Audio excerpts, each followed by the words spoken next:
Cocaine is a hell of a drug.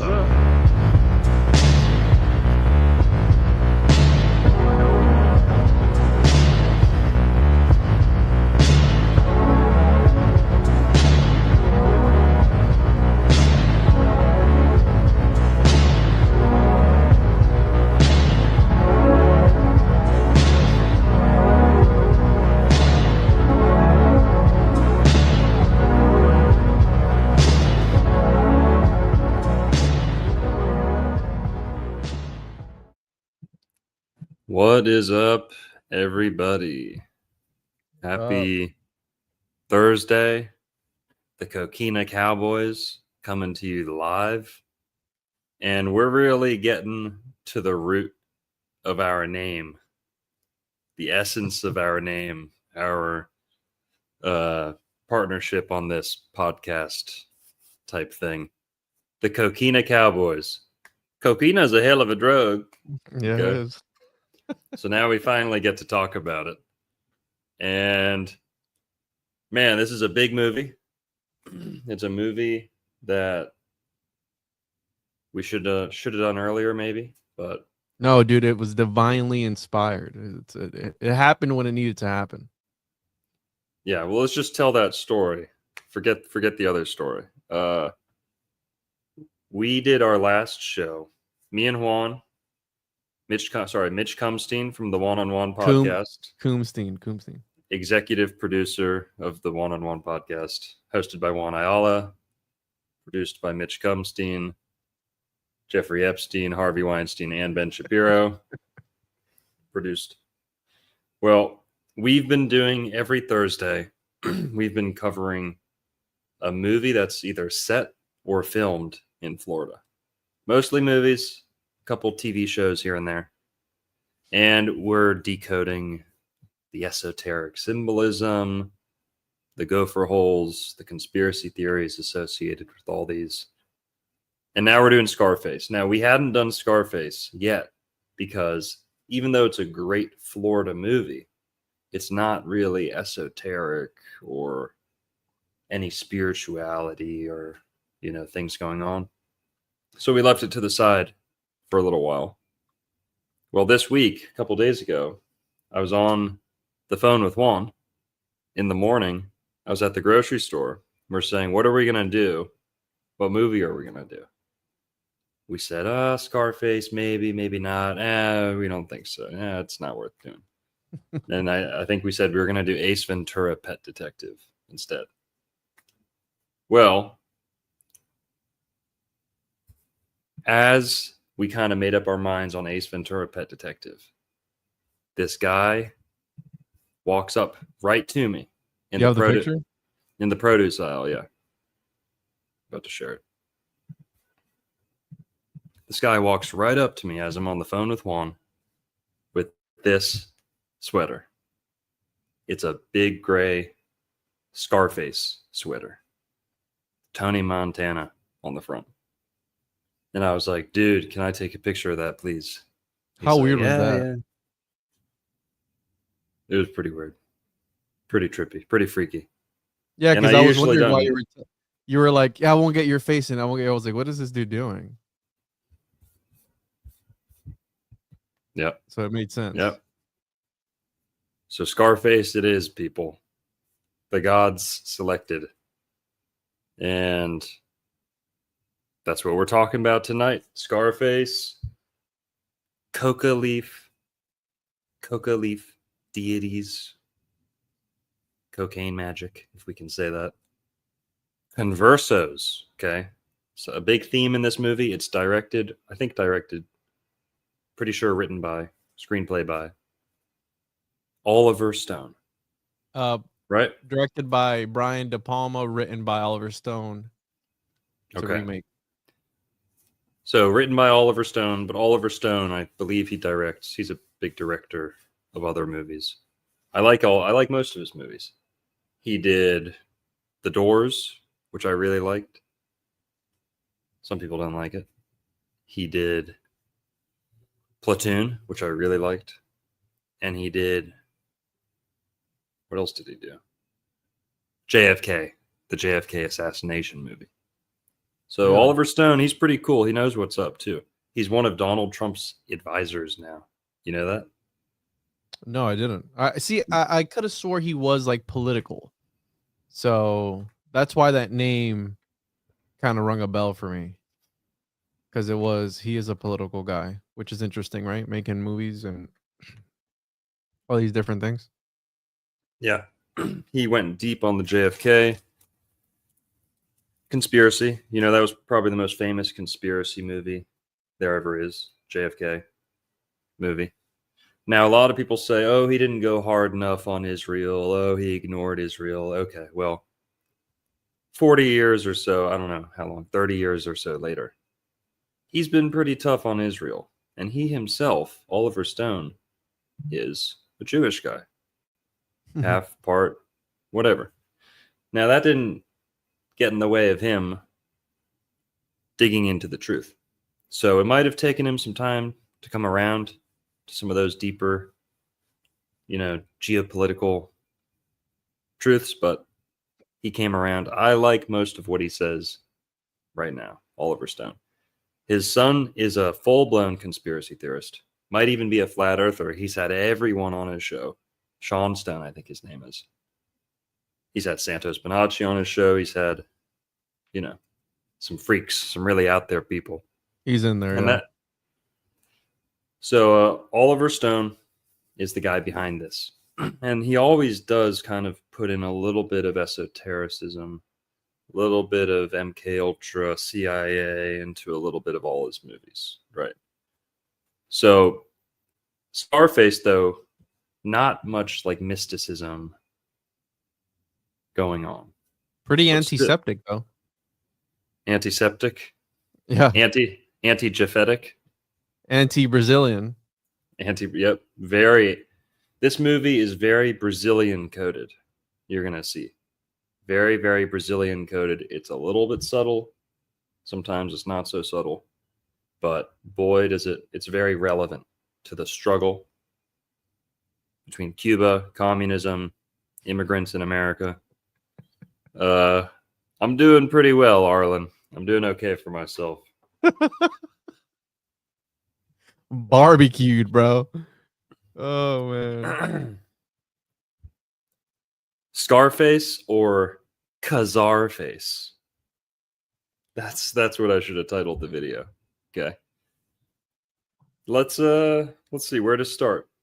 Oh, I wanted to tell you a story about Cuban immigrants. Okay. Speaking of, Jewish Cuban immigrants, we love everyone here. We love everyone. No matter what, we love everything. We don't condone any type of hate or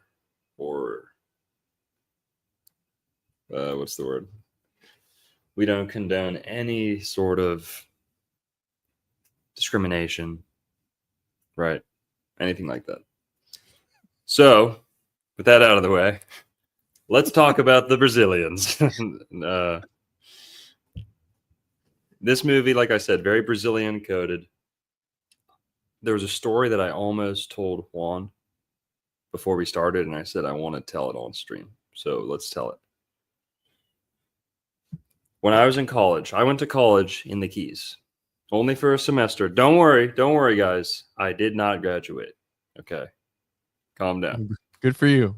Don't worry, I'm not a Fed micro influencer. Well, in the Keys, we're really, really close to Cuba. There's a lot of Cubans in the Keys. There's a ton in Miami, right? Growing up, you hear Cuban a lot, Cuban Spanish.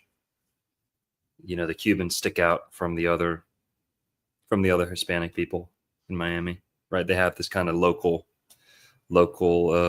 mentality about them. Like, hey, we've been here the longest. We whatever.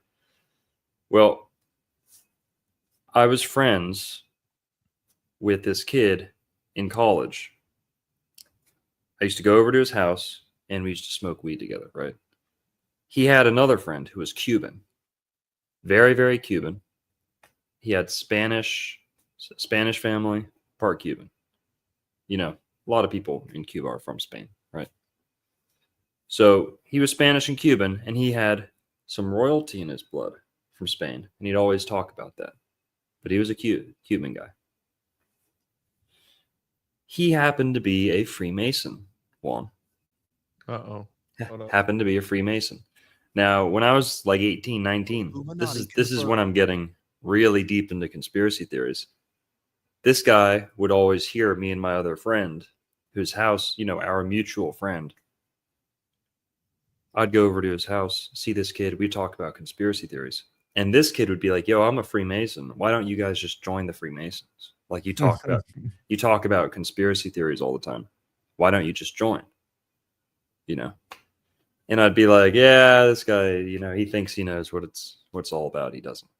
But my other friend, more suggestible, how would you say it? More impressionable. He decided to join the Freemasons, right? There's two routes you can go with the truth, right? You think all this stuff's interesting. You want to stand up for truth, go your own route.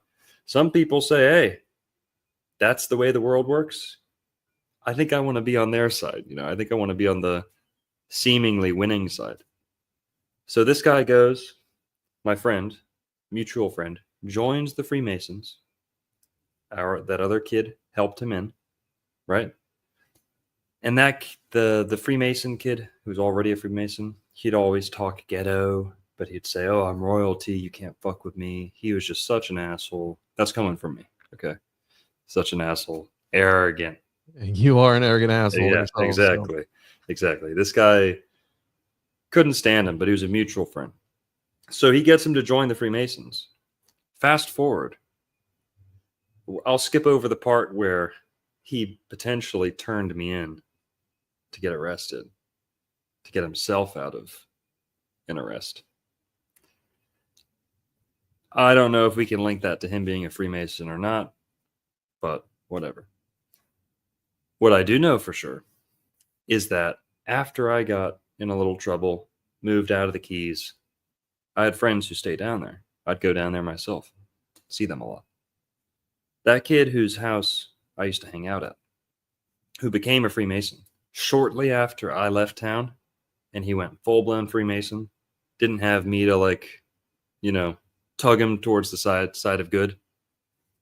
That kid started dating a 6-foot-tall, big, black, beautiful, transgender woman. Big, black dude. That kid was dating a tranny within months of becoming a Freemason, initiated into Freemasonry. The kid who got him to join Freemasonry, within months of that, himself went trans. Now, he didn't really think that one through, because guess what happens when you become legally female? You're not allowed to be a Freemason anymore, because it's men only. So they kicked him out. And now we've got a Cuban Latina dude dressed up like a chick with a Freemason tattoo on his bicep. Oh my God. Walking around Florida. She's out there somewhere, boys. Okay. Only in Florida. That chick, she's probably going to be like the main character in Grand Theft Auto 6. But that's a true story, people. Yikes. I've got friends who will tell you the same story. And I have pictures. I'm still subscribed to that dude's OnlyFans. No, just kidding. I've got him on Instagram and I can show pictures. But no, don't dox him, dude. He's a she, and he used to be a Freemason. Damn. Still has a Freemason tattoo on his bicep. Thought that was. Oh, here, look, yeah.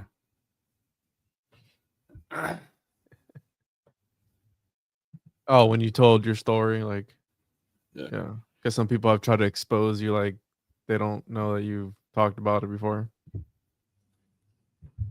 Vehicular alchemy with the $4.99. Getting to the prima materia of your partnership. Greetings from Hotlanta, gents. Now say hello to my little tip. Join in, everybody. Need that. Hey, Grand Theft Auto got pushed back, bro. I You know, I saw have it. plenty of time to stock up on that Xbox One. Yeah. So I got pushed to 2026. I think May 2026 or something. Yeah, I was wondering where you were going with that story because I just seen on Twitter. So I was telling you that people who transition, they go from being okay looking dudes, that could probably get a girlfriend or something, to mediocre looking chicks that would probably not want to be, a regular guy would not want to even touch that. So Yeah. never made sense to me as to why somebody would want to do Right. that to themselves, like Well, permanent damage. Juan, once the technology gets us to where they can make you as beautiful as you want to be, I will fully support your decision to switch. You're saying the technology is not there yet, just not there yet for you, right? No, I don't think it's ever gonna be there, bro. Unless they like transfer your consciousness or like grow your own sleeve somewhere where it'll be perfect. Did I hear an unless? Yeah, well, unless they grow your freaking fleshlight in some lab somewhere and then you transfer it, into that. Now, guys, why are we telling you the stupid story? Well, it's super relevant to the opening scene of Scarface.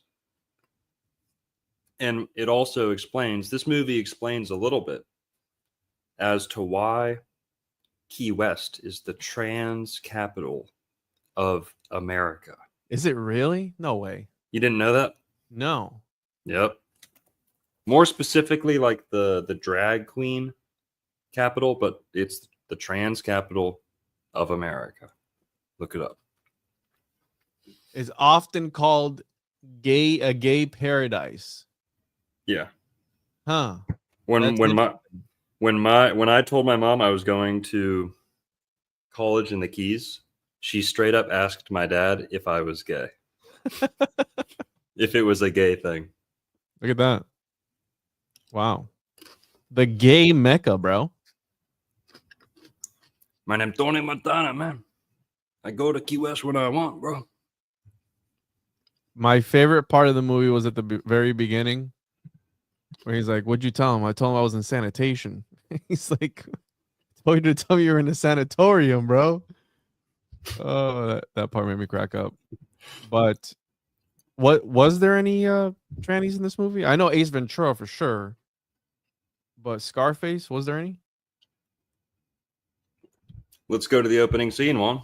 A little bit farther back when he's getting interviewed at immigration. Oh, yes. So let's get right into the movie, people. You're gonna see why that story was relevant. Okay, because we're heading south on this one. We're going to Palm Beach. Sorry, I'm in Palm Beach. We're going down to Miami. Fort Lauderdale. We're going everywhere with this one. Yeah. All right. Go ahead. Here's the part where they're in the well, you talk about the very, very beginning, right? When he gets when he's being interviewed, ask about this right here. Yeah, right there. Yeah. So the movie starts with a little bit of background, which I guess we can talk about too. There's not so much esoteric or mystical rabbit holes with this one. It's more kind of political, geopolitical, communism being a theme in the movie. And then his life kind of playing out like a capitalist, like wet dream. It's like the American wet dream, this movie. But whatever. It starts out explaining, I believe they call it the Mariel boat launch or something like that. The 1980 Miami riots, which is called the you're talking about the Mariel. That's after. Yeah, before, leading up to this. Earlier. But so it explains how Fidel Castro, the communist leader of Cuba, how he expelled all of the prisoners from Cuba's jails, political prisoners and actual criminals, right? Serial killers, drug dealers, predators, the worst of the worst. Cuba, probably because they were suffering under communism, pretty much needed to like depopulate the island. And the criminals were the first people to go and political enemies. And what they did was they sent out a wave of civilians who were allowed to leave Cuba, because I believe up until then you weren't allowed to leave, Let them escape to America. It's only, what, a 90-mile boat ride from Yeah. Cuba to Key West. Mm-hmm. Very easy to make it up to Miami, too. So, yeah, the Mariel boat launch, I think they called it. Yeah. Where they sent all these people to Florida. They said, we don't want you here, You're anti-communist. We don't want you here. They sent him back, or sent him over to Florida. Now, that's where the movie picks up. And there's a lot of other little events like that, where Fidel sent people he didn't want in Cuba to Florida. Sometimes we sent him back. Sometimes we said, hey, you can't do that. He said, screw you guys. I'm going to do whatever I want. Now, of course, a lot of people were okay with taking these people in because they're suffering under communism. But on top of the political prisoners, there were actual criminals. And that is largely the origin of the, this is 1980, but this process had been kicking off since, 1955, 1960. Whenever Fidel came to power, communism was a divisive issue. But they were also sending criminals over. So the criminals came over. They want to gangbang. They want to, kill for money. They want to do all this stuff. And that's partly why Cubans got a bad reputation, early on. Was a good percentage of them were admitted criminals. And so that's just one event in a series, of waves of immigration from Cuba to here. But guess what, guys? There was also instances where we wanted to overthrow Fidel Castro, and we would take Cubans. Sometimes we would take mercenaries. We would take people from other parts of South America that were suffering under communism. And we, the American government, started training them in Florida. Did you guys know that there was Cuban revolutionaries training with assault rifles, bombs, cannons in multiple locations in Florida? That's a fact. So there was almost like a game of dodgeball going on between Florida and Cuba. And that's kind of the context where Scarface takes place. So you've got we'll dive into that a little bit later, I guess, because the CIA was very involved in that. Very involved, pulling the strings, gaslighting the American public too. When they were training those revolutionaries in Florida, there were people like, hey, we hear machine gun fire and bombs, and is everything all right over there? They're like, yep, nothing's going on. No Cubans over here. Don't worry about it. Nothing to see here. We're not planning to overthrow Cuba. And by the way, the Bay of Pigs was one of these events. Yeah, I had it pulled up. Okay, yeah. Bay of Pigs invasion. That's what these programs culminated in. And I think there was more efforts like that. Espionage, sneaking people in and out of Cuba. So the Bay of Pigs was probably the most famous conflict that came up out of this, where we armed a lot of these refugees, and sent them to Cuba, helped them get to Cuba, armed them, and hoping that they would take over Cuba. Because that's what we did with Fidel, by the way, too. Mm-hmm. Fidel and Che Guevara. Number one, Che Guevara is not even Cuban. He's Irish and Argentinian, to my knowledge. Che Guevara and Fidel, they were also funded and armed by the American government to overthrow the current regime back in like the 50s. So America had been doing this, lots of CIA programs. Some of it was out in the open. Some of it was secret, right? But that's kind of the context of what's happening. It's not just a drug movie. It's a somewhat political statement. Yeah.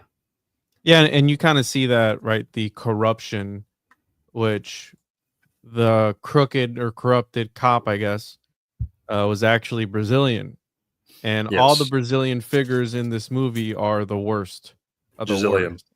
Yeah. And they kind of hint at that even when they caught him like towards the end with the camera and the clock.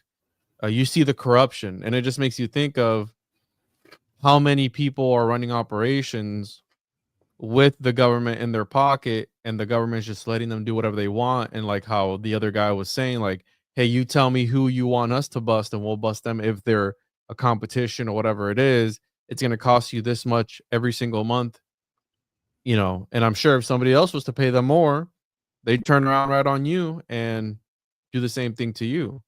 So, and a lot of people have talked about this, even like Iraq and all these different invasions, if you will, where the CIA and these governmental entities are behind this war on drugs. Well, who started that war, right? Who introduced the drugs in order to be on a war against it? They themselves, right? Yeah. So it just makes you think, Sure. and I think that a lot of this black budget stuff is funded by a lot of this illegal activity, in my opinion, and that's how they keep because they don't have to report where any of that other stuff where that money goes or how it comes in or anything, right? And automatically, oh, black budget, you can't say anything about it. Well, that's convenient.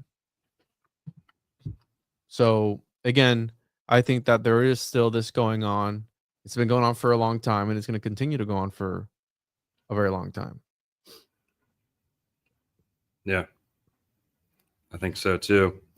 I like Ronald Reagan, but every president's good in some ways. Not really, but JFK, really good. Ronald Reagan, pretty good. But of course, he was kind of the architect or the sucker for the war on drugs. But he was super into the occult too. You see my name on? Yeah, I saw that. Michelle Pfeiffer. That's the name of his love interest in the movie. Yeah, she's looking a bit rough nowadays, but she's old, right? So people get old. Michelle. I shouldn't say it. How many girls we got in the chat? Fuck it. Michelle. Probably not that many. Michelle Pfister. That's what we should. She's kind of a skank in this movie. She's jumping from one dude to the next. She doesn't care. She's pulling out. She's going deep to like her, like a feminine. We'll get to it. We'll get to that part of the movie. But the feminine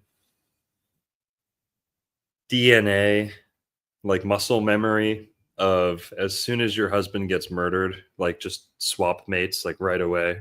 Like, I didn't like him. I love you, Yeah. Women have that in their brain where like they get thousands of years ago, their village gets like, well, destroyed. It makes sense, right? Maybe it's been programmed like that. They're programmed to jump ship as soon as they need to. But survival instincts, yeah. We're just teasing. Yeah. We're just teasing women. No, we're not. Yeah. So, yeah, no, definitely. And this movie, how you were saying earlier, it is like the cliche American dream. You come over from another country and you make something of yourself. Now, obviously, Tony Montana, he chose a much brutal route. And what would you say? Would you consider him a hero or like an anti-hero or what? Because he kind of has morals, but then not really. And then by the end of the movie, he's just on this coke crazed rampage. Essentially, is what he is. Mm-hmm. I think it's also a commentary on a lot of the people who were leading a charge against communism, but perhaps in their private life had a lot of skeletons in the closet. Yeah. Like a lot of hypocrisy going on, McCarthyism, stuff like that, where, for those who don't know, the whole McCarthy, I forget. McCarthy. Where I think he was a senator, could be wrong. Here, I'll pull him up. He was a congressman, I believe. who was accusing everyone in Hollywood of being a communist, and like everyone in the media, and he was largely true, and that's where they republished or repopularized the Salem witch hunt. And when we say witch hunt, that wouldn't be so popular of a phrase if it weren't for the McCarthy affair, where they held like special sessions in Congress to find out who wasn't a communist, right? But whatever, doesn't matter. People do this nowadays too in like the podcasting or truther realm, where you just call everyone a Fed, and we're all just trying to figure out who's a Fed in the space, and like, you're a Fed, no, you're a Fed, and they're all just pointing fingers at each other. It's like, bro, what? It's the same thing, dude. The witch trials, the Red Scare, what was the other one? The Satanic Panic, the McCarthyism thing. It's like we have these cycles throughout history over and over again. Hysteria. Yeah. Well, what's interesting is that, oh fuck, what was I gonna say? Oh, Tony Montana. You asked if he's like a hero or not. Yeah, well, what would you consider him? Let's talk about this. You know that he's partially, I couldn't believe this. It was in the Wikipedia, I think. It's just so random. Apparently, his character was inspired by Joe Montana and another famous Tony. He slapped together like his two favorite sports heroes. Joe Montana, the quarterback, and then Tony. Who's the Tony? It's somewhere in there on the Wikipedia. But here, let's find it. Said Joe Montana. Yeah. Here, let's find it. You might have to go to the Tony Montana. Oh, Wikipedia page. Wikipedia. Yeah, the character has its own. All right, I'll find it.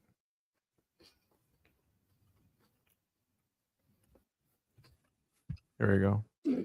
All right, so Tony Montana is a fictional character and the villain protagonist of the 1983 film Scarface. This character is portrayed by Al Pacino in the film and is voiced by Andre in the 2006 video game, embodying the possibility of a person rising from the bottom of society to the top.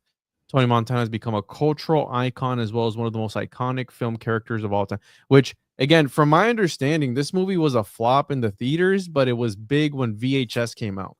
Really? Like, that's what I was like looking up stuff about the movie and like facts and stuff.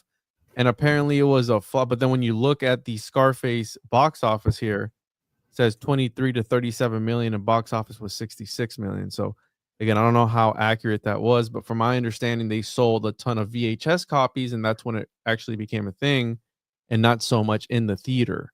So again, there's probably some discrepancies there. So let's see here. In 2008, Montana was named the 27th greatest movie character by Empire magazine. Right here, the character is partly based on Tony Camonte, the protagonist of the 1932 film, which is the original Scarface, quote unquote, based on a book. And this is a loose remake, essentially, is what it is, right? Camonte was in turn an adaptation of Tony Guarino. Yeah. From the novel, which is based on Al Capone, which Al Capone is a Florida native. So we have this sort of not a native, but a resident. Right? And we'll get into his lost Everglades city, which I told you about, which in turn was a loose fictionalization of the real life Italian American gangster Al Capone, who was born in Brooklyn, New York in 1899. In contrast to Guarino and Camonte, who were Italian immigrants, Montana is a Cuban immigrant. According to Oliver Stone, Tony's last name was inspired by then NFL quarterback Joe Montana, Stone's favorite player. And a prequel novel, Scarface: The Beginning, written by L.A. Banks, was published in 2006. Montana has a large scar on his face, which explains why he is best known as Scarface. This is the same type of scar that Al Capone received from a bar fight in 1917 at the Harvard Inn. So interesting connections there, and the way that these characters are born and how these people are able to, because even and I know it doesn't say a lot, but Reddit, there was this thread I saw where it's like, why is Scarface one of the best movies of all time? Why is it so influential? Like, people still don't understand why it is, but these cinemagicians create these movies and they shift culture. Say hello to my little friends, like one of the top movie lines of all time. People Right. say it, over and over again. I said that a bunch of times as a kid when I first had, I hadn't seen this movie in years, bro. Like, it was at least 20 years since I last saw this movie. So it's been a long time. And I didn't remember a lot of it, but it all came back when I was like watching. I'm like, oh, okay, this is the part. But again, shifting culture. And it says a lot, this story of coming from another country and living that American dream. Obviously, Tony Montana chose a very violent one, but that's what America has been seen for a long time. I don't know if it's that still nowadays. A lot of people still do come here to make something of themselves, but I think that's an archetype that has even lived reality. Like, you have Pablo Escobar and like there are other actual kingpins and drug lords that have done the real thing, in actuality. And I think maybe that's why this movie resonates with so many people, because it's a possibility, right? You can definitely do it.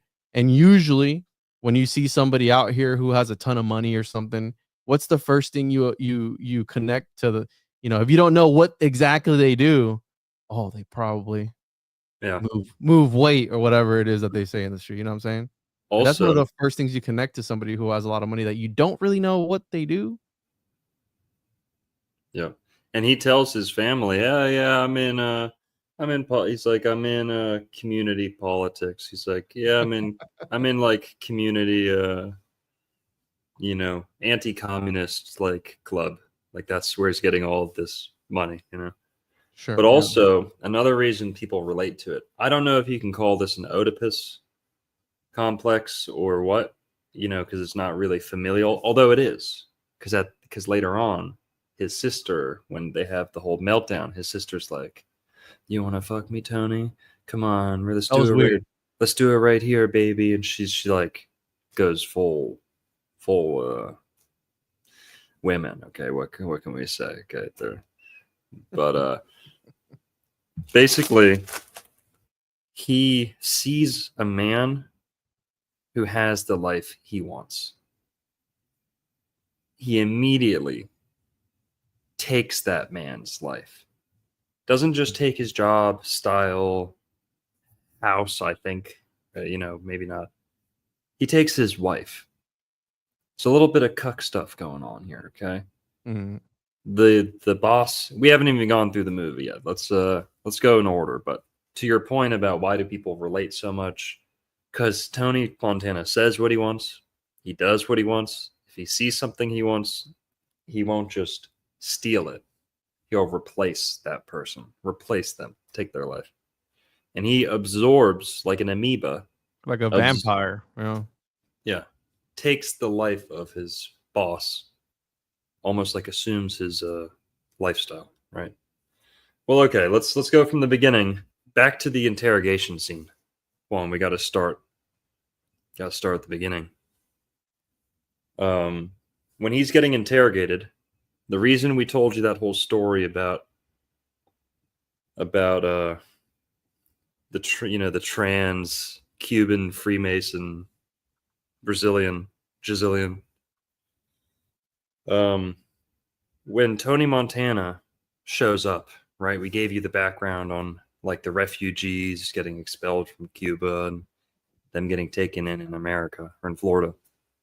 Well, they would get interviewed. They'd get interrogated. They would see who had a criminal record, who was lying, who was being truthful. And they were overwhelmed. Tons and tons of people to deal with, right? Vehicular alchemy with the 499. We are intolerant of people who are intolerant of other people. And the Dutch. Vehicular alchemy with the 999. Mansion name means little paradise in Arabic. And they Ooh. feature some nice Persian gardens. Also in the movie. Is the mansion supposed to be on Star Island? Like first drop off 4 Evergreen, right? Maybe. Maybe it was the movie was largely filmed in Los In Angeles. California, yeah. Yeah, California, set in Miami. But it was, a lot of it was filmed in Miami. The But the iconic. riots forced them to go to California. Mm. Well, so the movie starts out with Al Pacino, Tony Montana he's getting interrogated by like immigration. And one of the first things they ask him is, do you like to dress up like girls? Well, they They asked him say, if he was are gay. you, yeah, they say, are you homosexual? And he goes, what the hell, man? What the hell you say to me, man? And then they go, do you like to dress up like girls? And he's like, psh, who, me? Come on, man. Whatever. That's pretty interesting because, were they having issues with that in Cuba at the time? Were they suspecting, was A Fidel, certain group of was, people who like to push that ideology, maybe. exactly. Was Fidel, was it criminals he was getting rid of, or was it offenders he was getting rid of? Was it predators he was getting rid of? Maybe they were having a whole bunch of these LGBT R2D2s coming in. Okay. But they reference it in the movie. One of the first things they ask Tony is, are you gay? Do you dress up like girls? Now, a little bit later, they ask him about his scar, sitting on a fight when he was younger, Scarface. Then they ask him about the tattoo on his hand. Now, in the movie, it's hard to make out what it is, but they say what it is. They say it's a pitchfork. It's a pitchfork on top of a heart. Now, apparently, in Cuba, Cuban prison tattoo code, that means assassin. So it's revealed that Tony Montana was probably an assassin in Cuba, especially in prison. Right? He had to assassinate people in prison in order to support himself, right? So he's got a trident tattoo. So some people say it's a trident. Some people say it's a pitchfork. Right there, it's hard to tell what it is. But Looks like it a is, heart with something through it. yeah, it is a pitchfork / trident. Everything about the movie writes it and says that. And then the officer says it out loud. A trident means that they were an assassin, something like that. But what else does a trident mean? Trident is a symbol of the god planet Neptune, who is also Poseidon. And it just so happens, astrologically speaking, and yes, there's a lot of astrology in this movie, cocaine is ruled by Neptune. Ooh. Cocaine is ruled by Neptune. And what is the character's? Do we know his birth date? The character itself. I don't. It might have shown it there. Because Al Pacino, his April 25th, so he's a Taurus. Yeah, he is a Taurus. We can look at his chart too. I think he has Saturn and Pluto on his ascendant. What does that mean? Villainous energy. Al Pacino? Yeah. So that's why he plays like the devil's advocate, like Satan. Yeah. He usually plays like a darker sort of Yep, he's got Pluto right on his ascendant, and he's got Saturn conjunct his sun. So Pluto is like, Saturn's the villain. Saturn's the bad guy. Saturn's Satan, right? He's got Saturn on top of his sun. That means his personality will be Saturnian. His image will be Saturnian. He's got a dark, kind of dramatic image, right? This movie was released December 9th. What is that? A lot of Sagittarius in this movie. Let's see. Someone said Oliver Stone. Let's see. No, he's a Virgo. Oliver Stone's a Virgo. That's okay. But Tony's best friend this guy Manny, I think his friend in the movie, Manny. Yeah. He's a Sagittarius, and they call him a horse in the movie. They reference his zodiac sign twice, him particularly. Manny Rivera. Let me see one second. Brian was born September 11th, 9/11. Now, Manny is his partner in crime.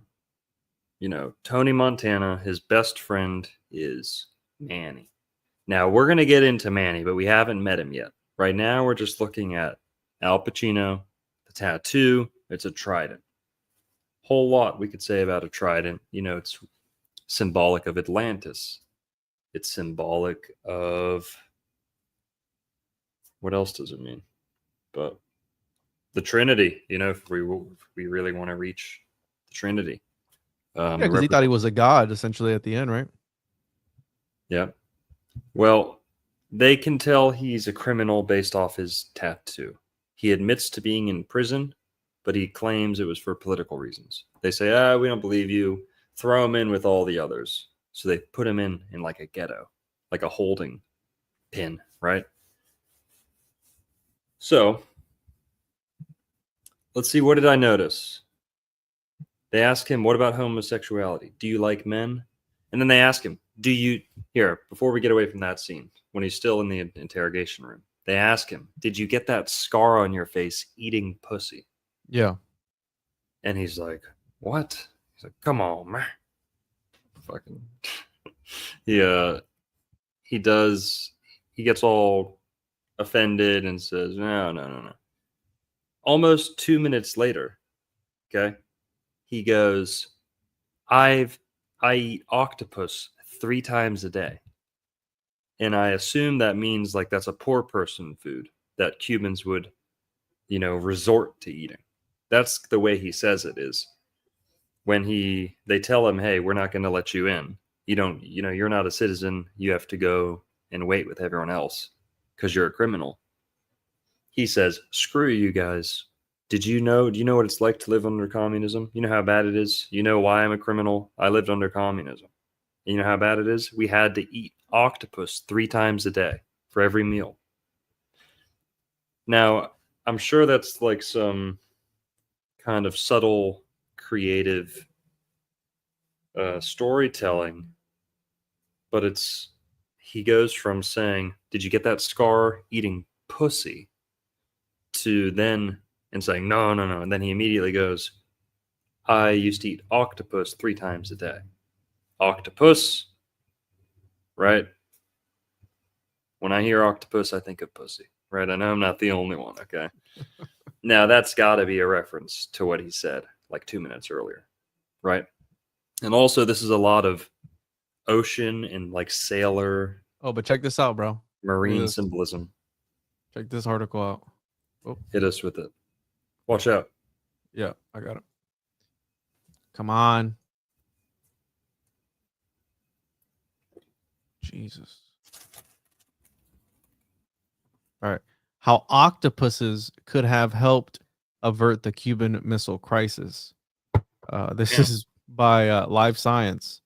So apparently, as the Cold War tensions rose, Gregory Bateson was busy observing solitary octopuses, learning to live together in a single tank, and it gave him an idea about managing geopolitical relations. What the hell's going on here? Bateson understood that.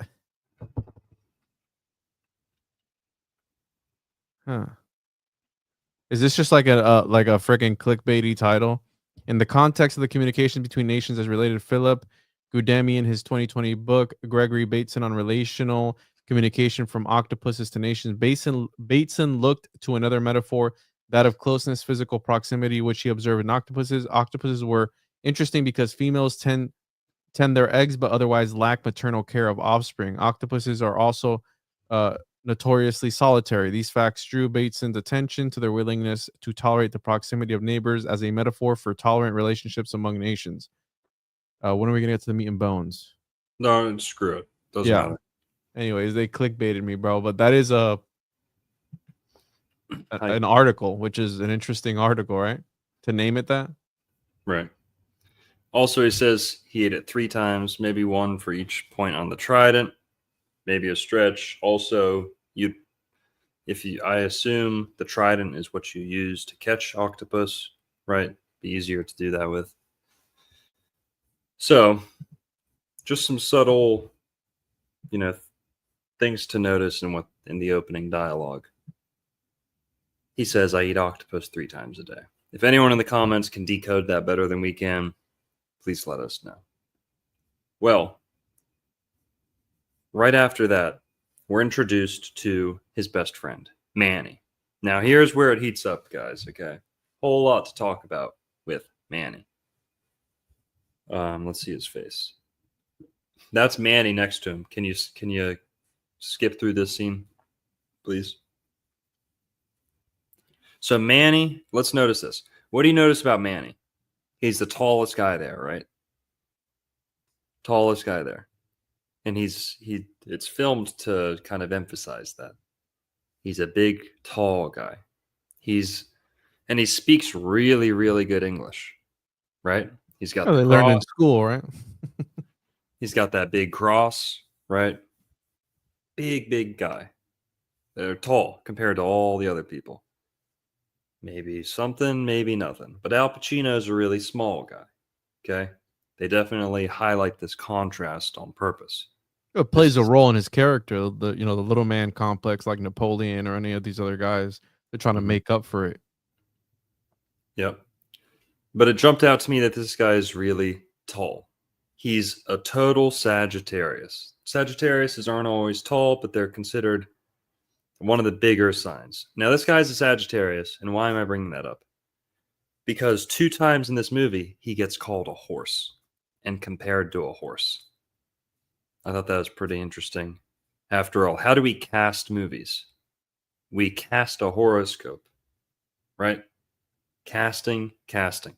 Directors cast a movie. They use astrology to do it. At least the good ones do. Stanley Kubrick definitely did it. He's the best of the best.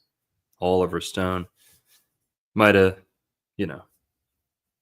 everyone can use this a little bit. Doesn't have to be their obsession or anything, but I do believe it was done in this movie. There's some astrological references. So his friend is swaggery too. He's like a cheater. He's like, very Sagittarius, if you know what Sagittarius is all about. He's, grinning. He's ladies guy.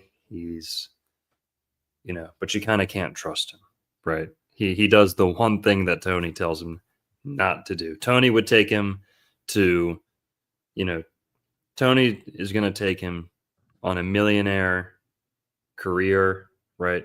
All these great opportunities. And he betrays Tony towards the end. He does the one thing Tony says not to do. Don't try and hook up with my sister. That's what he does. But okay. So he's, we get to understand these characters a little bit. Now, who is this guy? Who is Manny? His name is Manny Rivera. Juan, can you pull up the Wikipedia for the actor, please? His name is Steve Rivera. Well, sure, let's just read about him a little bit. Manolo Rivera, nicknamed Manny Ray, is best friends with Tony Montana, who rises with him to the top of the cocaine business in Miami during the early 1980s. Manny is Tony's friend from the neighborhood and of the many Cubans to arrive to America via the Mario boat lift, along with Tony, Angel Fernandez, and Chi. After assisting Tony with the murder of an enemy of Frank Lopez, they are granted green cards and thus are released from the refugee camp. The 4 friends begin their new life of crime under Lopez's criminal empire. Along the way, Angel is killed during a drug deal gone bad. Manny manages to save Tony's life in the same incident. However, eventually Manny falls in love with Tony's sister, but the latter harshly warns him to stay away from her. Tony later finds the two together and shoots and kills Manny in a fit of rage, not knowing that he had recently married Gina. He was portrayed by the only actual Cuban American in the main cast, Stephen Bauer. Which this is the guy. December 2nd. What is he? Yep, Sagittarius. Oh, never mind.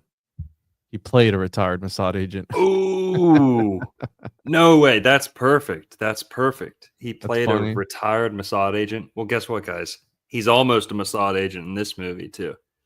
Okay. Now, Steve Bauer. Okay. We're going off on a little bit of Uh-oh. Look a at this. tangent here. Yep. You beat me to it. Brazilian. Bauer was born Esteban Ernesto Echevarria Sampson on December 2nd, 1956, in Havana, Cuba, the son of blah, blah, blah Agostini, a school teacher, and Esteban Echevarria, commercial pilot who worked for Cuban Airlines. Bauer, you guys hear that name? His name's Stephen Bauer. Where'd the Bauer come from? What's the Bauer all about? Bauer's, we're reading off Wikipedia here. So YouTube, we love everyone. Bauer's maternal grandfather, whose family names were Sampson and Bauer, was Jewish and immigrated to Cuba from Germany, a refugee looking to escape the devastating effects World War II and bleep, bleep, bleep, bleep had on his safety and home country. Now, guess what, guys? Did you know that there are a ton of, we'll just call them Brazilians, but did you know there's a ton of Brazilians in Cuba Really? who came from Spain? Yeah. So much so that some people, some genealogists, say that the majority of Cuba has Sephardic or Ashkenazi DNA. The majority.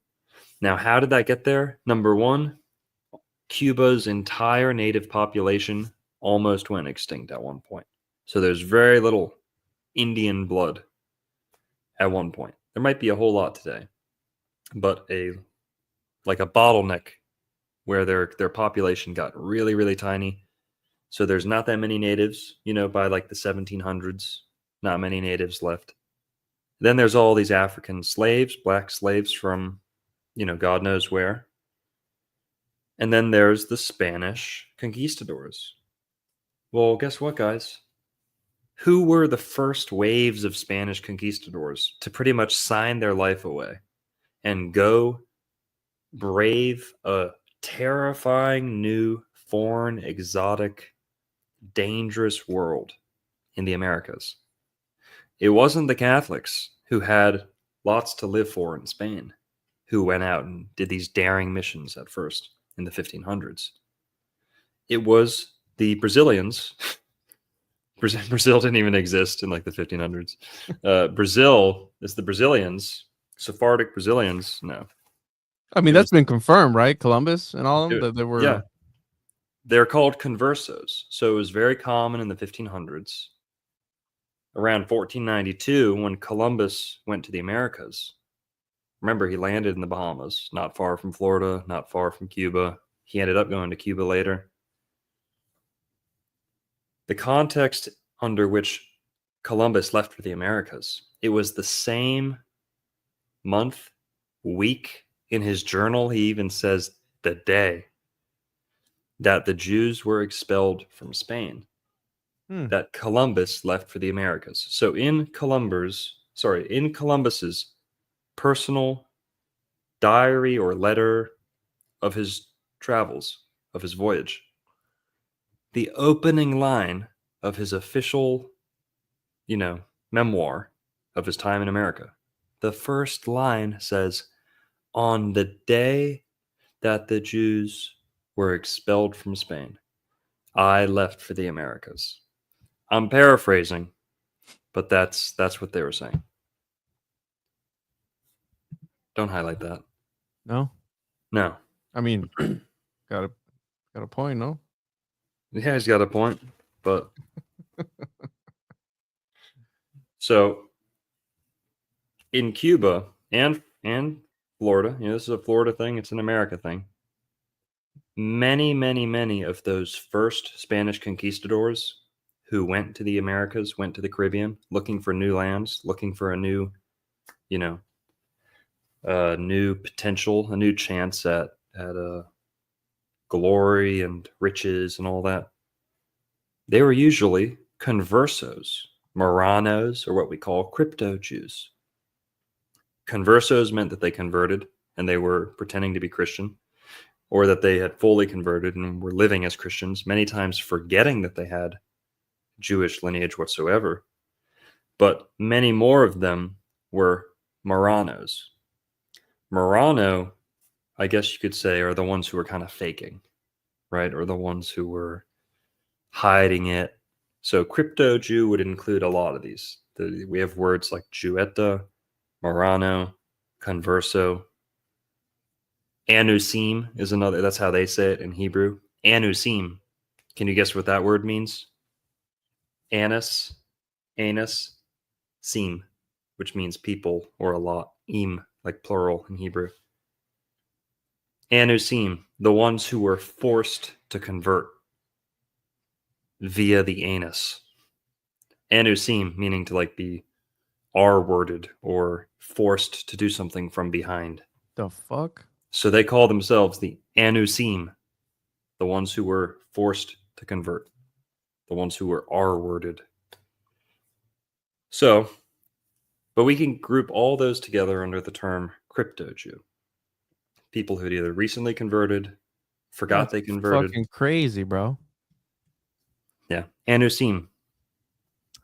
And Columbus was a converso. This has recently been confirmed. And was he Anusim too? Many of them went to Cuba, because Cuba is one of the first places they really settled down. Puerto Rico as well, Juan. You've probably got a little Anusim DNA in you too. Uh-oh. But so Cuba was early on settled with many conversos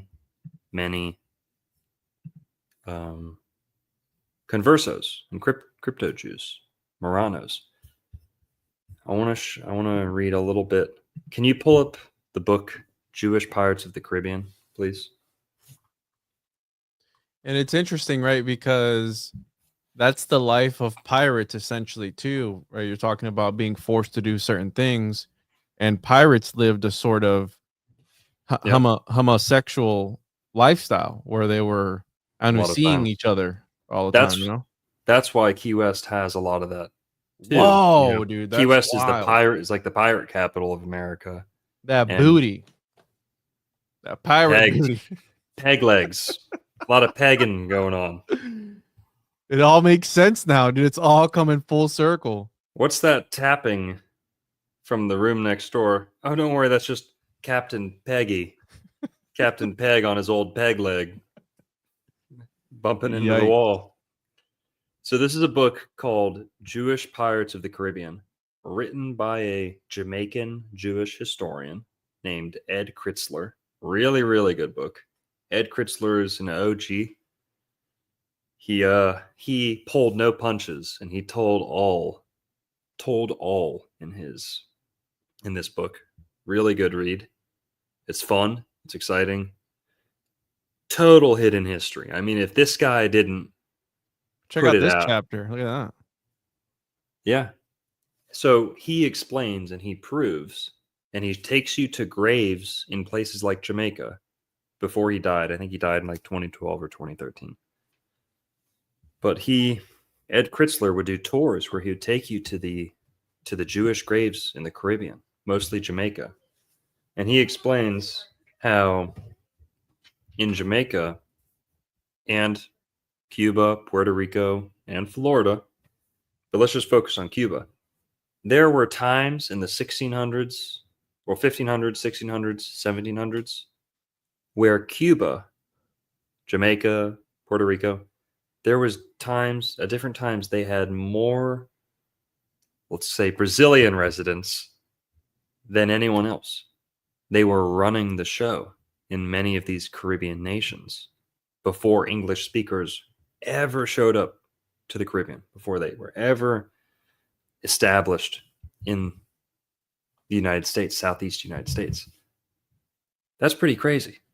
Okay. You had entirely Hebrew speaking taverns, banks, things like that in the Caribbean 500 years ago.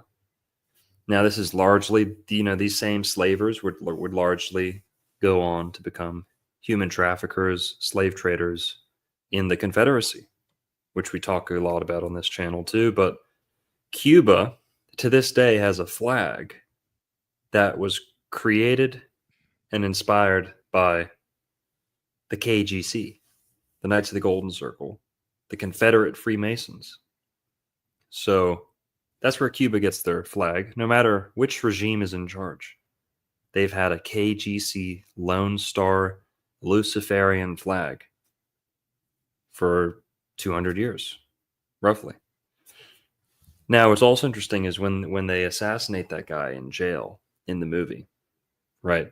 Tony and his friend, their condition to get a green card is that they have to assassinate a political enemy.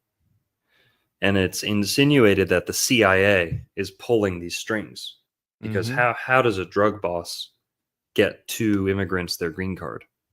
That seems like a government pull, That's a move that a high up Because official. the guy was he was his attorney or something for Fidel, right? And then he was casted out because he didn't trust anybody.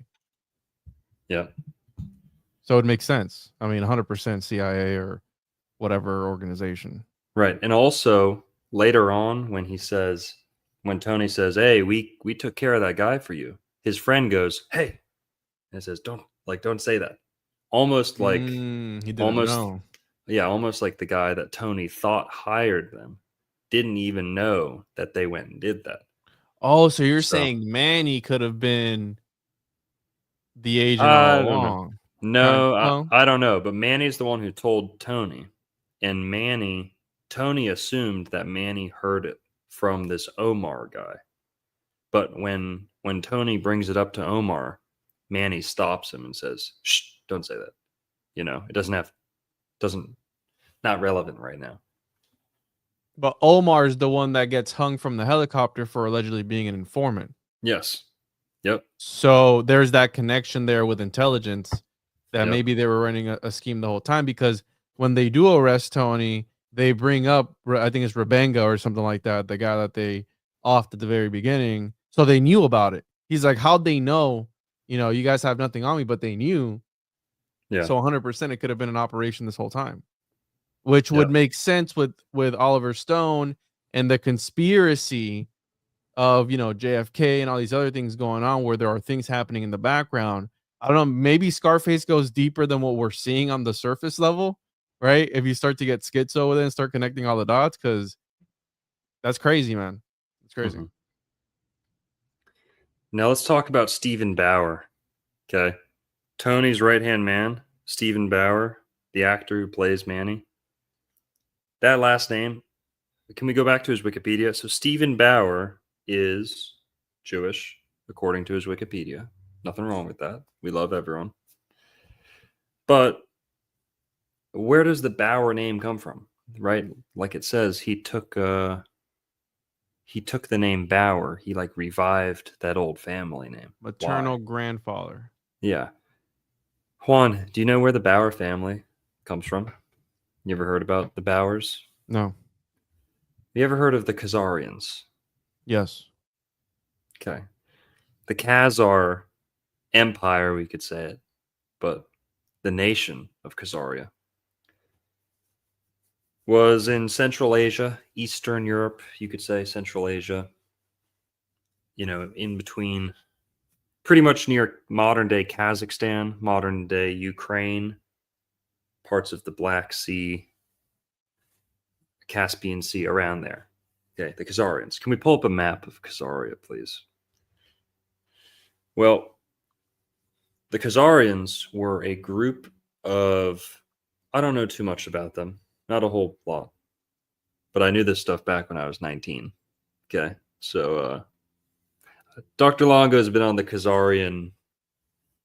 He's not a recent convert to the Khazarian bandwagon. Okay, I've known about this stuff since I was 18, 19, but again, not my big focus. But there's Khazaria, right? You see Kazakhstan, same root as Khazaria.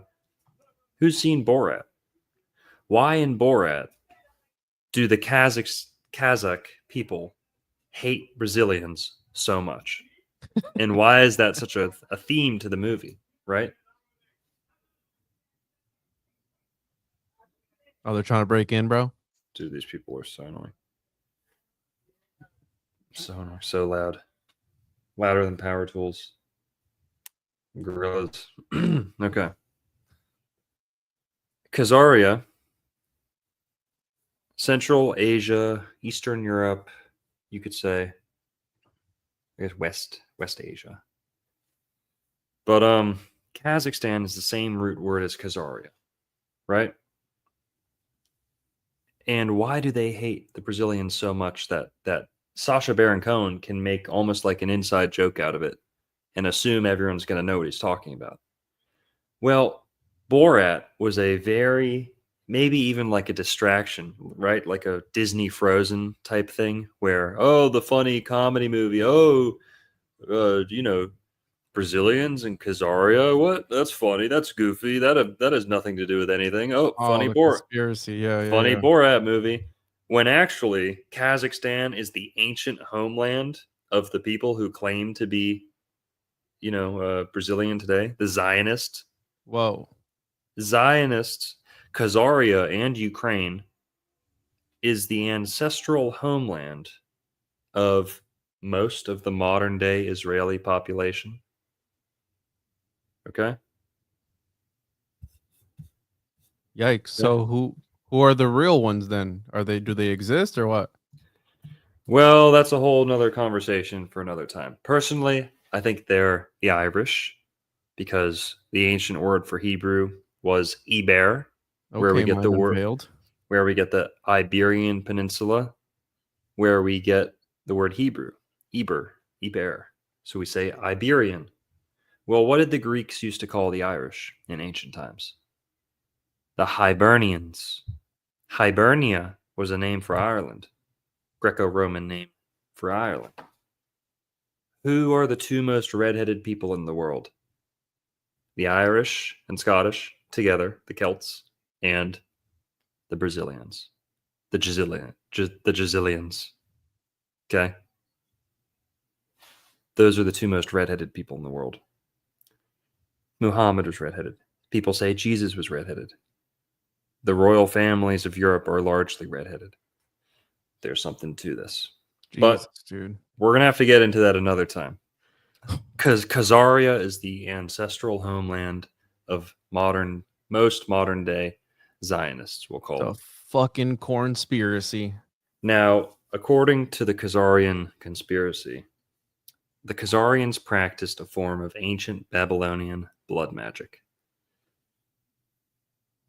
Which would Now, make sense. Yeah. and that's where they get the baby rabbis going down on babies. That's where they get the kosher slaughter and all this stuff, the blood magic. Yeah, there's a Babylonian influence on Right here, dude. Again, this is antiseptic, Yeah. that's just a theory. Well, they And admit it. They admit it. Now, basically, Khazaria, they were under pressure. This is about 700 AD to 900 AD. Khazaria, I guess, was at its peak. And Khazaria had this ancient, pagan, really blood and sacrifice-based religion. Now, bordering them to the northwest, they had a Christian empire. Bordering them to the south, west, and southeast, maybe too, they had Muslim empire. The Christian empire and the Muslim empire, they might have not liked each other. They both definitely didn't like the Khazarians. Their religions were incompatible. Right? You think Christianity and Islam are incompatible? Try Khazarian blood magic, okay? Not friendly. That was a big source of conflict for the Khazarians, who made much of their money economy from controlling steep, dangerous mountain pass trade routes. Right? I believe the Silk Road went through their territory for a large of course. amount of time. And, that's how they got by. And they hired a lot of mercenaries to do their fighting for them. But the pressure became so much, the religious tension with the neighboring empires became so much that the Khazarians came up with the crafty idea to mass convert to an Abrahamic religion. Now, seeing as how their neighbors on one side were Christian, neighbors on the other side were Muslim, they didn't want to be those religions, because those religions would mean they'd have to get on the same page as their neighbor. And it would be harder to hide things in the religion if the religion next to you is the same, right? So they said, well, we need to be Abrahamic, meaning we have to pretend we believe in one God. So what religion are we going to take? It just so happened that these Khazarians had darker skinned, enslaved, slave population from the Middle East, who themselves practiced a Hebrew Abrahamic style faith. Now, these Khazarians adopted the religion of their slaves, like a disguise, and said, hey, Muslims, Christians, we're Abrahamic now. We're all on the same page. Oh, but we're not Christian and we're not Muslim. We're Hebrew. So you guys do your thing. You guys do your thing. We're all close to friends now. And, don't breathe down our necks. We won't breathe down yours. And that largely worked for them. Not entirely, because now that they had kind of assumed this new identity, it became more profitable for them to move into Europe than to stay in their own empire. So what happened? These people who had names that were very Eastern European, very, right, Eastern European names, okay? These Khazarians, they start migrating and assimilating westward, farther and farther westward. And they get all the way to Germany and England, but to Germany.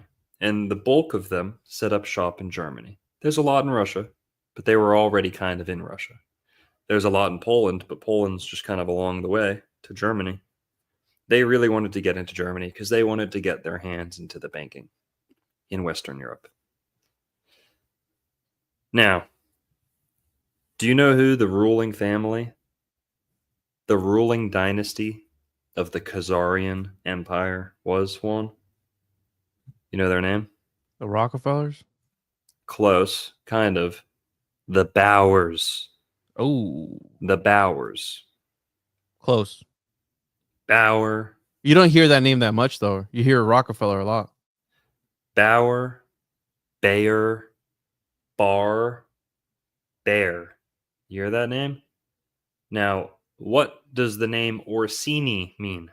The richest Catholic Jesuit family in the world. Some would say the richest family in the world by far. They totally dwarf the Rothschilds, according to many people. Now, these are seemingly Catholics. Orsini. What does Orsini mean? Little bear. The bear family. Now, who else did the Bowers turn into? They turned into the Orsinis, but what is the Orsinis? The Orsinis are merely the Italian branch of the Rothschild family. Is the this Bowers, what this is? a little bit, yeah. You see the cross in the Bayer logo? Mm-hmm. Now, the historical sigil of the the Bauer family. The Bauer family, they originally used a red cross or a red star as a logo. The red Star of David. The Star of Rephaim. The Star of Rephaim in the Bible. The seal of Satan. The sigil of Satan himself. The sigil of Saturn himself. The Star of Rephaim. Remphan, how do you say it? Rephaim? Remphan? I forget. I think I got it right. Now that red insignia of the Bauer family, when they, if you're one of the richest, most nefarious, families in the world, and you get a free ticket to Germany, are you going to keep your family name so that everyone knows who you are? No, you want to start fresh. You want to, get your hands into the banking. You want to do all this stuff. You don't want people to know who you are. Okay. Basically, the Bauers, they, like I said, Bauer also meant bear. So you get the word bear, Bayer, and also bear, like the animal bear. One of their symbols was the bear. That was their animal of choice, where we get the word Orsini too. The Bauer family's crest was the red Star of David. Sometimes it was the red cross. Red cross, but it was a red insignia, usually on a white banner. They used to call that the red shield. The red shield of the Bauers. The red shield of Khazaria. Well, when the Bauers got to Germany and they wanted to set up shop and put on a new disguise, they started calling themselves the Red Shield. In German, Rothschild. Oh. The Bauers are the Rothschilds.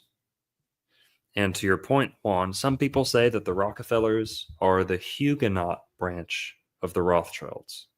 Because the Rockefellers are allegedly Christian. Not anymore, not entirely. But the Rockefellers were apparently a Huguenot family. Rockefeller, Rothschild, feller, little kid, guy, guy by himself, a feller, Rockefeller. Rockefeller, hit someone over the head with a rock, maybe a stretch. Red, blood, child, fellow, feller. I don't know, but their names are similar. Rothschild, Rockefeller, close enough for me. I'll make that reach. I'll make that leap. Have you heard Kanye West's new song, bro? Yeah, let's bump it. It's fire. It kind of goes hard. Yeah, I'm not gonna lie. Which one? Cousin one or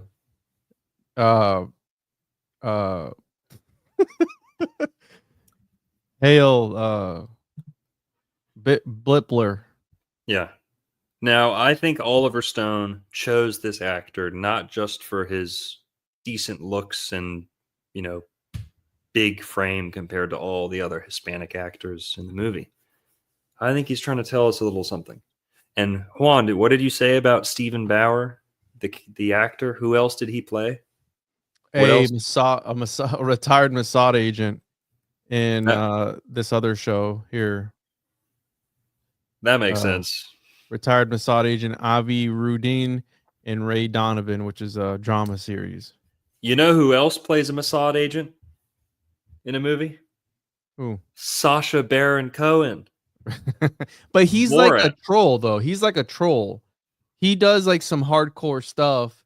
And what did he get backlash for recently? He did something recent. Oh, they caught one of the politicians like taking his pants off in the movie, one of the latest Borat movies. Did you see that? Yeah. Here, let me pull it out. I forget. I don't know. But Sacha Baron Cohen went from playing Borat, a mockery of Kazakhstani. The modern Kazakh people,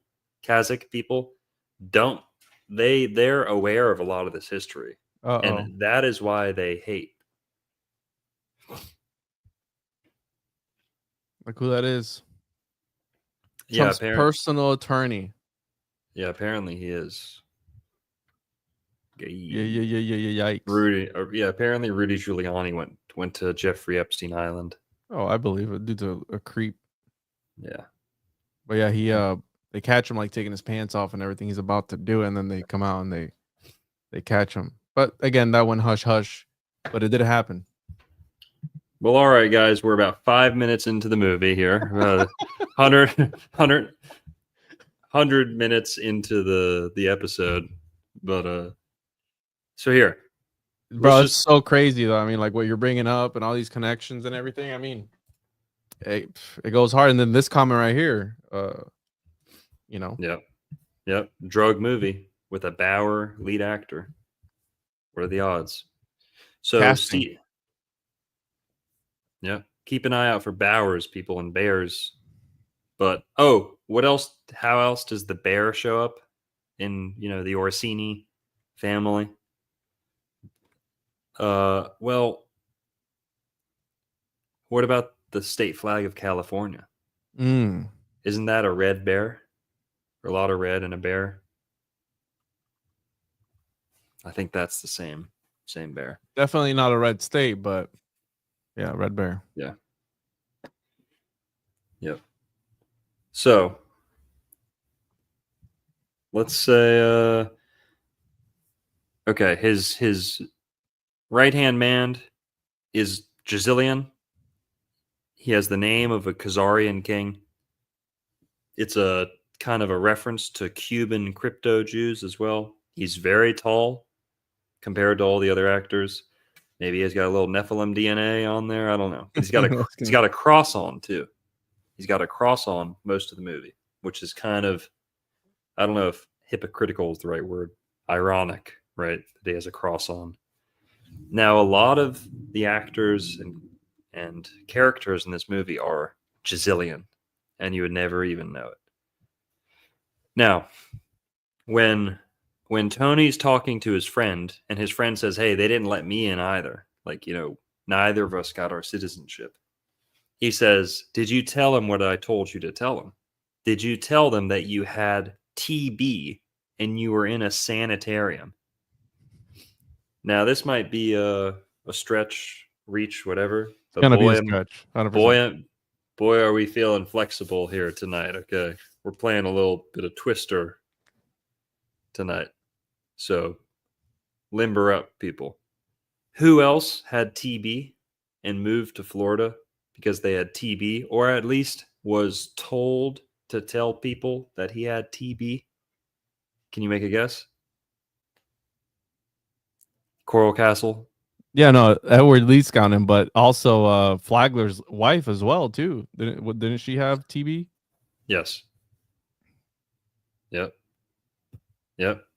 Ed Leedskalnin, the guy who made the Coral Castle in South Florida, in pretty much Miami, a suburb of Miami, he told people, "Oh, I had to come to Florida because I had TB, tuberculosis." But he wouldn't say tuberculosis. He would always use the abbreviation TB. And people wonder, does that, is that code? He wrote multiple books about his secret techniques that were very encoded and cryptic to read. TB, Tampa Bay, Tom Brady, tuberculosis, TB. It's also the runes. Those are both of the runes for Sagittarius. Really? And who's the character? And what else does he say to him right after this? Literally right after saying, Tony says to Manny, "I told you to tell them you had TB and you were in a sanitarium." Now, he doesn't, like Juan said earlier, he messes up because he's kind of dumb, right? The Sagittarius character. Tall, swaggery, obsessed with chicks, doesn't care about money that much. Tony's the Taurus. Tony Montana's a Taurus. He wants the money, he wants the house, he wants the car, he wants, materialistic, right? Tony. Manny, he's a Sagittarius. He just wants the thrill. He just wants the fun. Tony has like no fun ever. He's serious. Come on, Gotta man. smile more, Tony. Yeah. Whereas Manny's like, "Hey, this is having the time of my life. I'm poor. I'm not poor anymore." Doesn't change his personality at all. Tony changes. Manny stays the same. But Manny's, yeah. Now, he goes straight from saying, "Tell him you had TB." Oh, sanitarium. He accidentally says sanitation. Yeah. Sanitarium is what, like all these, the whole Tartaria rabbit hole with like red buildings. Yeah. Prison trains, orphan trains, and then incubator babies. A whole whole component of that conspiracy theory is sanitariums and insane asylums. Sanitarium's kind of the same thing, insane asylum. And maybe that has something to do with Tartaria, maybe not, but I don't think it was a thing in the 80s, or maybe it was. Yeah. Because that's like recent. He says, "Oh, I thought you said sanitation." Or I thought you said sanitarium. I said sanitation. And then Tony says, "Man, you're stupid." He said, "You should have kept," this is Tony saying to Manny, quote, "You should have kept your mouth shut. They'd have thought you were a horse and let you out." He's telling this to a Sagittarius who's acting like a Sagittarius. He looks like a Sagittarius. He's meant to, meant to embody that. They have like golden retriever energy or what? Yeah. Yes. You could say that. I'm not the best exhibit of that, but I can be pretty golden retrievery. Sagittarius you're a Faggitarius too, bro? Thanks for that, man. Sagittarius is like, don't take anything too seriously, joking around, very arrogant, very, kind of, I don't know. I mean, you're pretty chill, dude. I mean, you kind of fit that bill. You're definitely a hippie. I mean, you are a fucking hippie. Like, that's what you are. That's very, well, dude, want to hit this bowl, man, before you go on this podcast? I'm like, Longo, I'm not going to do that, bro. Sagittarius is the hippie. Sagittarius rules the hips on the body. Oh, wow. That's where we get the word hippie. Sagittarius rules hypnotism too. Hypocrisy. Sagittarius, very often hypocrites, because they have a holier than thou kind of mentality, even if they don't, whatever. But you see a lot of these Sagittarius themes coming up, right, in the movie. And they reference that. He gets called a horse twice in the movie, or referenced as a horse. Now, it's in this scene, like I said, they bring up the assassination from earlier, and there's a little bit of like a miscommunication. Tony brings it up. The boss, Omar, is like, huh? What are you talking about? Assassination. But, during that assassination, they were chanting Libertad, Libertad, Libertad, right? Means liberty in Spanish. Mm-hmm. It's also a slogan of not just the Confederacy and Southerners in America, the KGC and the Order of the Lone Star. The Lone Star is Lucifer. And believe it or not, Lucifer rules over liberty. The Lone Star is a symbol of liberty. That's a fact. Lucifer is the Lone Star. It's not Polaris, because it's also the crescent star, which is Venus. So Lucifer is Venus, especially as manifested in the zodiac sign Libra, which is the root for the word liberty, freedom, right? The fall of man was also the freedom of man. Man chose to partake of free will. And yes, it was a sinful, fallen state. But mankind had to take that step to partake of free will. So Lucifer's influence on mankind is liberty, free will. Oh, God wants us to do all these things and let me liberate myself of those, of those tethers, right?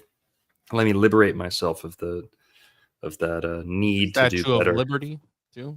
Statue of Liberty, yeah. That's Lucifer. Largely androgynous. But okay, so they're chanting liberty when they assassinate this guy. And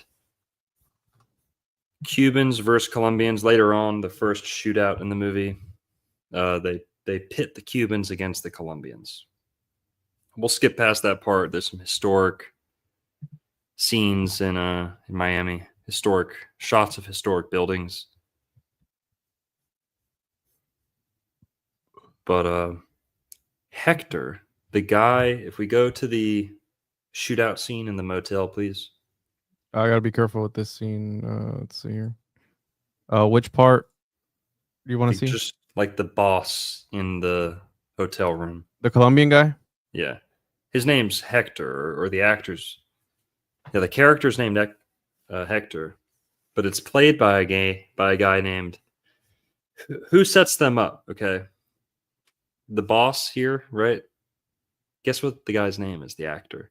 Al Israel. No. Al Israel. So who betrays or like backstabs, sets up Tony in the motel room and chainsaws his best friend to death in the bathroom? An actor by the name of Al Israel. And Al in Spanish, what does Al mean in Spanish when you say Al, it's like to the, right? It's like to this, like from almost. Yeah. Al, right? Allah. Or Mm-hmm. so it's April almost like 16th. saying from Israel or like to Israel or like of Israel if we say his name in Spanish. But Al Israel is the guy who chainsaws Tony's friend. Oh, and what's the character's name that gets chainsawed to death? Angel. So the Angel gets chainsawed to death by Israel. I think there's a little bit of subtext to that. You're I think reaching, bro. Come on. Chad, am I reaching? Stretching it like a mug. Oranges in the chat if Dr. Long goes reaching. No, oranges in the chat if Dr. Long goes on to something here. With an actor by the name of Israel, chainsawing a character by the name of Angel. Oh, no. Show Puerto Rican flags in the chat if you think Juan's right and I'm reaching. Yeah, Angel Salazar. Yeah, that's his name. That's crazy. Yeah, we don't reach here. We reach around to the truth. Okay. All right. I think there's something to that, but like a subtle jab there. Is that what you're getting at? I think so. And what's also funny is later on they call these guys Indians. That later on, I think the DEA guy said he doesn't call them Colombians. He calls them Indians. I thought that was interesting. But okay. So yeah, this scene, Tony gets betrayed, set up, but he comes out on top with the money and the yayo. Now, later on, after this scene, when he goes back to the house of his boss and tells him, hey, I made it out with the money and the yayo, the boss is like, hey, man, awesome. We need a guy like you, you solved all our problems. Well, can we see? Yeah. Bingo, yeah. So Tony meets, pause it. Careful. My bad. Sorry. Tony meets the boss, right? He'd been going through a middleman up until now. Tony meets the boss. He likes his house. He likes his wife. He likes his lifestyle, And then the boss invites him for dinner. So, you guys hungry? And I believe Tony says, I could eat a horse. He's got his friend who's a Sagittarius right next to him. Again. Right? Says, I can eat a horse. So, look at his little pendant there, too. Good point. Zoom in on it. Can you? No. Can't. I can't, no.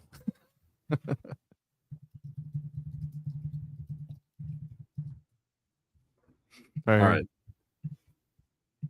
When the chick comes down. Michelle Pfizer, yep. They go to the Babylon.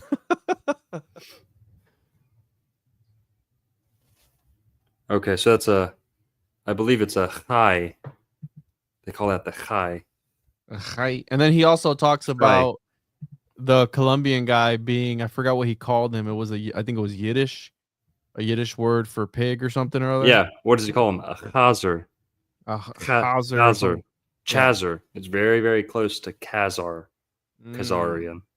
Khazar, he calls him. So he is Brazilian. I mean, that's 100% what Yeah. he is. The character's meant to be overtly Brazilian. I'm trying to get a good shot of the necklace. He's got a necklace, a gold necklace with a Hebrew character on it. Hang on, almost there, almost there. It means pig or hog. Yiddish chazer, chaser. Yeah. It's funny because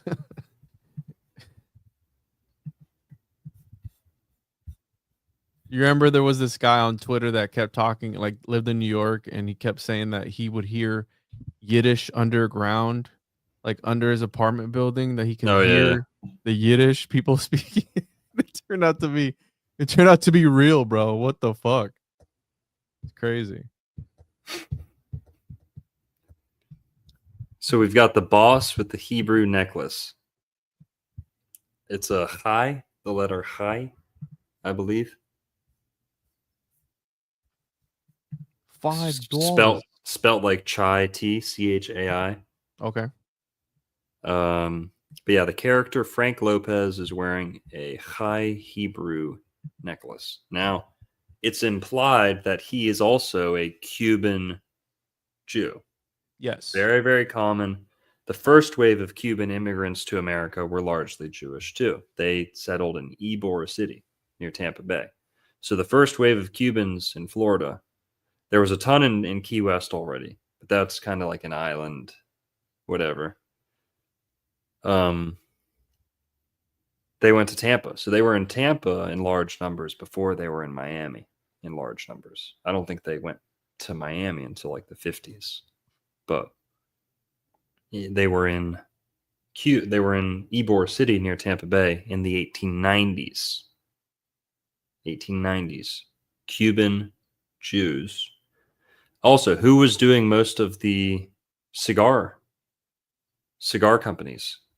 You know about this? Most of the cigar companies in early Florida and Cuba were Jazilians. They were Jazilian. And have you ever seen the Tampa?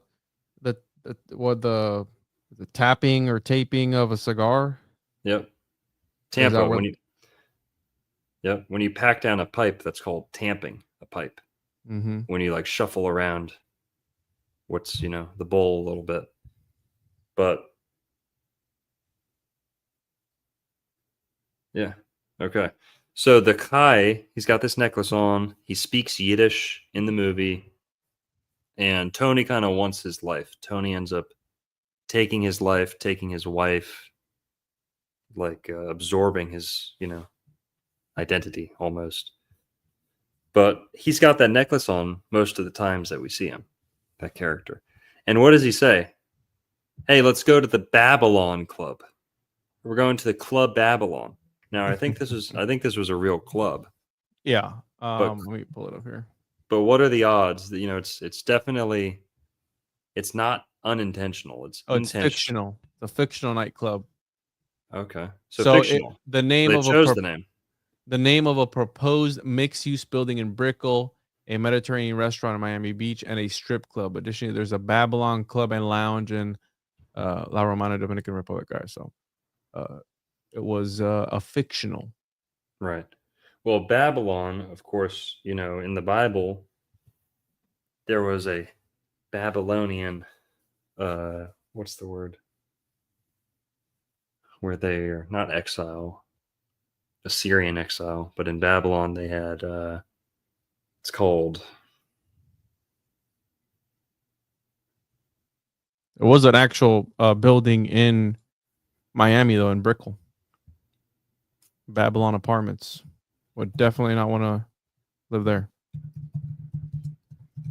Now, what's funny is that they go to Babylon, and Babylon is where all of this debauchery happens, right?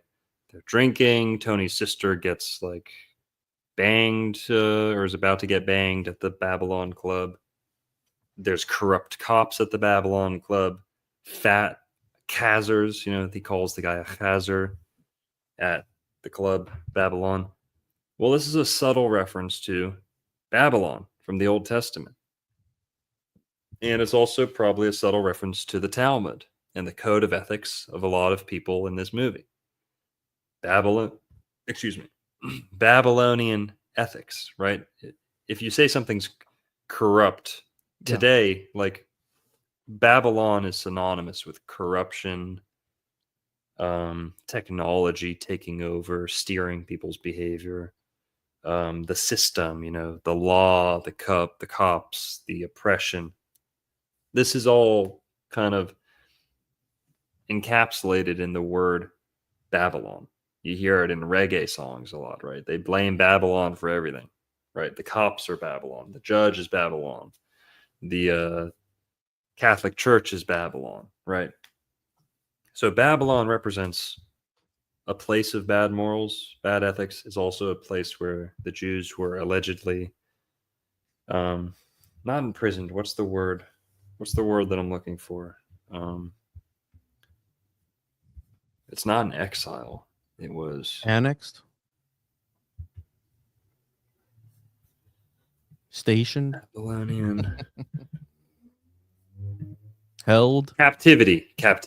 Okay, so the Israelites were allegedly, or according to the story, in captivity in Babylon, right? Imprisoned, enslaved, but they say held captive, right? They didn't want to be there, didn't want to stay there. Now it's in Babylon that this ancient, let's call it Khazarian, but the Khazarians were using Babylonian blood magic. But this Khazarian blood magic, Babylon is where the Talmud, which is the Khazarian interpretation of Hebrew text, the Khazarian, Babylonian, I'm saying Khazarian, but that's much later, but just to use the keyword, Babylonian, the Talmud comes from Babylon. And it was in Babylon that Khazarian, what would turn into Khazarian lifestyle, religious practices, sacrificial system, was fused with the ancient Hebrew form of worship, Hebrew religion, Hebrew faith. And that's where we get rabbinical Judaism, the Pharisees and the Sadducees that Jesus was admonishing and calling the synagogue of Satan, synagogue of Saturn, the Khazarian mafia. Yeah, that is all Babylonian influence. That's not Holy Land stuff. That's not Jerusalem. That's not Garden of Eden.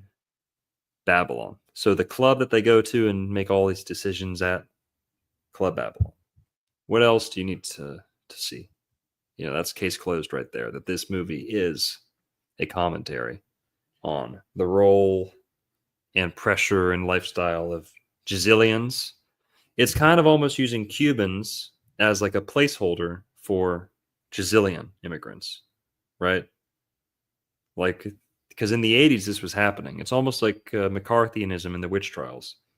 McCarthyism was happening in the 50s or whatever. And then they made the Salem witch trials, or they repopularized that story and published it like a play.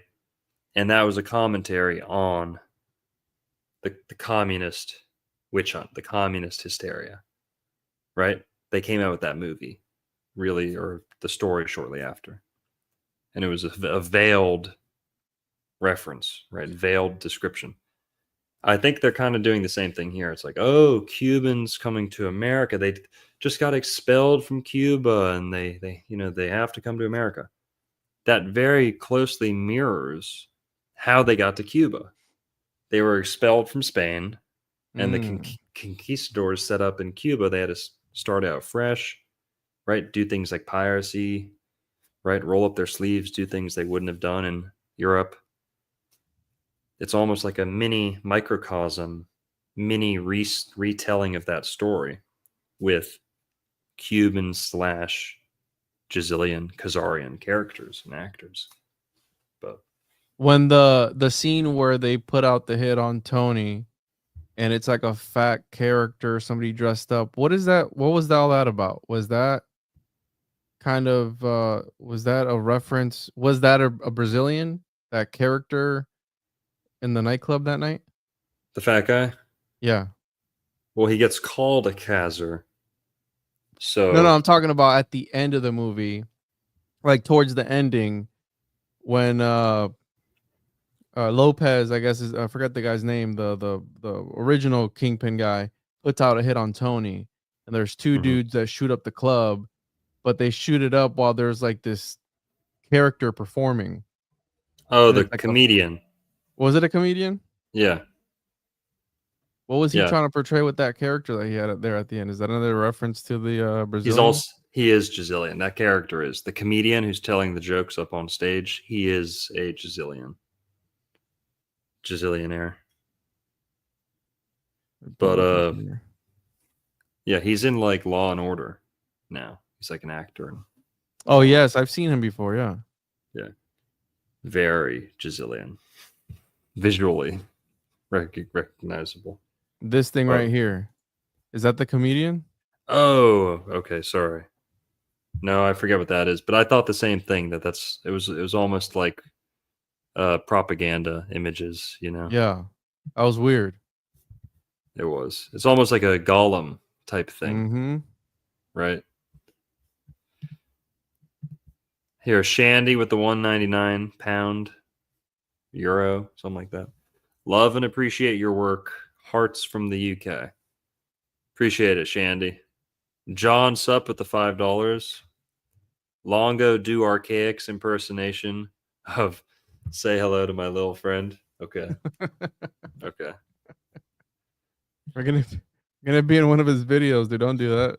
First, I got to do the Tony. I got to warm up my Tony Montana. Don't do that. Come on, man. I can't help it. I'm not good at Cuban. He's not good at Cuban, though. Apparently, people say his Cuban accent was Bad. Yeah. terrible. Yeah. He's just makes himself sound angry. But fuck, I forget. He's like, say hello to my little friend. Something like that. But how would Archaics do it?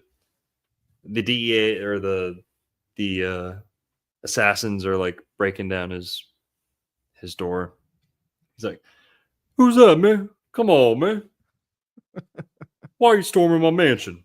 Come on, man. Come on. Say hello to my little friend. Okay? That's how I'd say it. Quit beefing with people, bro. Just Quit beefing. Quit beefing. Never. Oscar Talk with the $5. Cheddar cheese only. Hell yeah. You type it, you tip and type it, I'll read it. Okay. Vehicular Alchemy with the $4.99. Holdy Cannoli.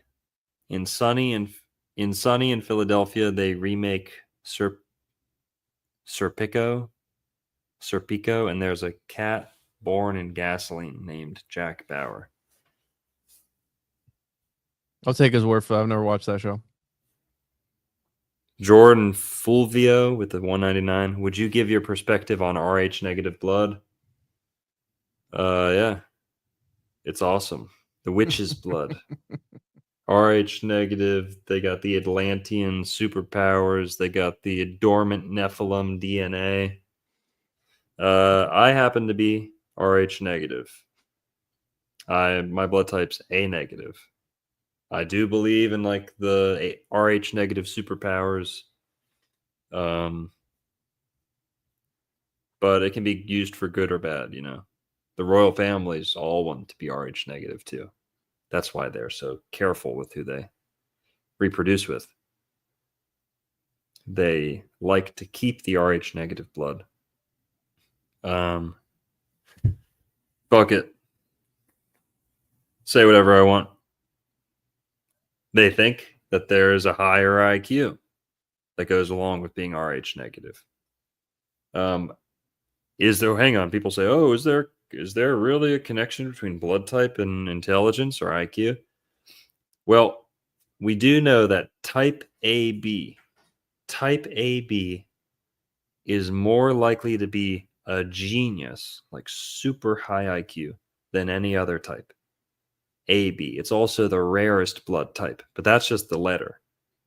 AB negative, I would wager, is even smarter. I think it's not us. Hang on. Hang on. What? I think someone ordered me a pizza. Hang on. Somebody what the fuck? Hey, wait up. 1 sec. Did somebody order him a pizza for real? One of my friends might have. It'd be funny if they didn't pay for it. That's awesome. I've been wanting to get over it.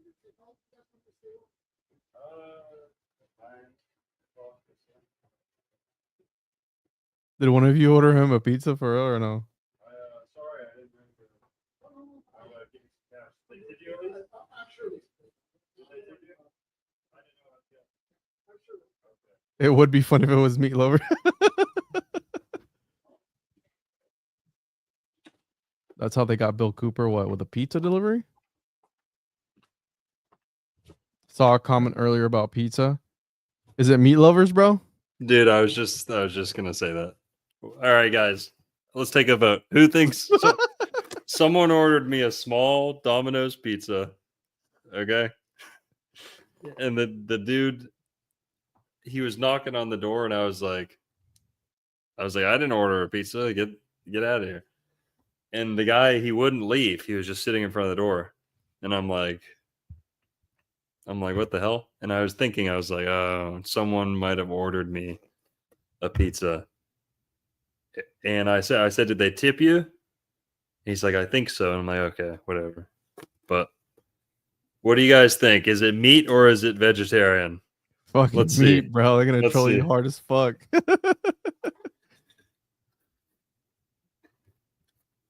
We're good, bro. Pineapple only. Oh Hell yeah. shit. There you go. Pineapple only. Hey, Let's shout out see. to whoever got you that pizza. Dude, yeah, thank you for real. That's nice of you. It was Archaics, I think. I think it was too. I heard he loves. I heard pineapple's his favorite topping as well. Wait, are you allowed to eat pizza though? Yeah, your mom's letting me eat as many calories as I want this week. So,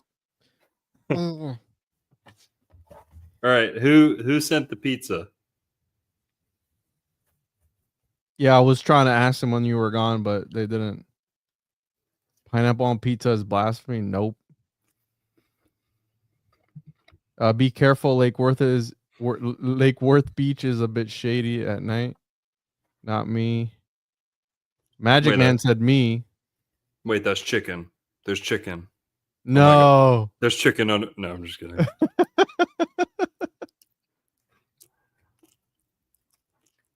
Somebody said don't eat it. Can you imagine? But that'd be crazy if you fucking Take a little bite of the crust here. Domino's makes the best crust. That's all they're really good for. Hold on, somebody sent me a message. Ew, dude, what? Dude, I think there's icing on my pizza, dude. Fucking glazing. Some sort of glaze, some sort of material. What the hell? Pineapple icing pizza. It's for fucking the munchies. And somebody sent me a message on Telegram. It's laced, they said. I think the person that sent it sent me a message.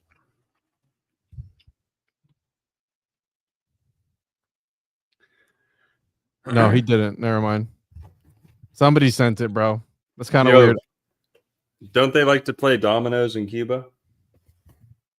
Oh, yeah, it's a Caribbean thing. All right, well, here, Tony Montana, when he's buying a car, he makes a joke about the car having UFO sensors later on. We're skipping a little bit ahead. But when Tony goes to buy a new car, he says, hey, he's joking with this car salesman. Can we put UFO sensors on here? Where does the UFO pussy magnet go? pussy magnet. Did you say that too? No, I'm just saying that's from Borat. Does it have the pussy magnet? It's like, what are you talking about? I was trying to see my blood type, but I gotta like verify some stuff. Whatever. Oh, look, he told us it was coming. Oh. Vehicular alchemy with the 199. I sent you some munchies, Broseph Lieberman. This fucking guy, bro. A pizza will arrive shortly. I appreciate that. Vehicular alchemy. Shout out. Oscar talk with the $5. Everybody talks high IQ or low ID. Is there a low IQ? I guess. Is there a slow IQ? John Supp with the $5 says, "Do not eat it," or "to not eat it." What are you? Yeah, he said don't eat it, but it's too late now. What are you, Shakespeare? Whatever's gonna happen is gonna happen, dude. It's too late now. Vehicular alchemy with the 199. It was me, bro, for munchies. Shout out to him, dude. Thank you. Appreciate it, man. That was funny. Please don't send me any bombs or anthrax. Don't say that on fucking YouTube, bro. I'm teasing, joking. We're a joking, funny comedy podcast. Send him the biggest dildo you can find on Amazon. That'd be funny as fuck. Yeah, and if you need help finding one, just go look at Juan's Amazon wish list. He's got a whole bunch you can choose from. Make sure it's a tentacle and send it over to him. He'll hang it up on the bookshelf. It's not gay if it's alien appendage. Cthulhu, yeah. Please, somebody. Vehicular alchemy, send them. That'd be fucking hilarious, dude. Well, Juan, that's most of what I had written down. We're only about halfway through the movie. Maybe we can do a part 2. Yeah, because we haven't touched on Al Capone, and and this is funny because I got a comment the other day on one of my on one of the decodes, Edward Scissorhands it was, and the person was like, "I hate movie reviews. They're lazy content. Look at all the shit we've talked about in 2 hours from Scarface." You know what I'm saying? We're not reviewing the movie. We're talking about things that come from the movie and we expand upon that, right? So people are like, "Oh, it's a lazy way to make..." Bro, we've talked about the craziest shit. We talked about butt pirates from Scarface, all right? Like we're spreading out. It's not just watching a movie. Again, there's and I didn't know there was 2 lists, right? Movies set in Florida and movies filmed in Florida. So we have plenty of stuff. I'm down to do a second part. We haven't touched on Al Capone, his Lost Everglades City, and yeah, this movie's really long. It's almost 3 hours long. So I watched it. I watched it in 2 days. I started it yesterday, finished it today. So yeah, dude. Pulling up here because after that one scene, again, we have the assassination attempt. We have this guy here who is another Brazilian. And then throughout the entire movie, again, if this is a hit at them or not, these are the only 2 Brazilians in the movie, right? That are known explicitly. In the movie. Yeah. Explicitly, yes. This guy's a crooked cop who's trying to, again, get in their pockets of like, "Hey, I got guys. You give me X amount of money per month." Again, money. This guy as well puts out a hit on Scarface, Tony. And what's interesting is that throughout the entire movie too, once he starts doing once the cash starts to come in, he's constantly complaining about what? The banks. They can't do this to us. They want to raise the rates. And again, that sounds awfully similar to, Bleep Dolph Bleepler, Right. And that same scenario where they were giving people loans at 100% interest rate, whatever it was. Rudolph Diddler. Yeah. Let's call him Rudolph Diddler. And it relates to Kanye's new song, which I would say let's play it on today, but it'll probably get the video pinged because it's again, Yeah. And the corrupt cop, his name's Mel Bernstein. Yes. Bernstein. pretty overt with that one. So this is the one of the pivotal moments in the movie where everything kind of turns over. He tries to stop him from again offing him. He offs both of them, and so the two Brazilian characters get offed. Okay, in the movie, and let me see here. And then this is when again he's on his rise. The world is yours, sort of thing. And again, this sort of mentality, because I think it's when he comes out of here that he sees the blimp. The world is yours, and then that's obviously one of his things that he puts in the fountain in his Oh hell mansion or whatever. We need to do a part 2. Okay, next week I thought we were gonna do Ace Ventura, Pet Detective.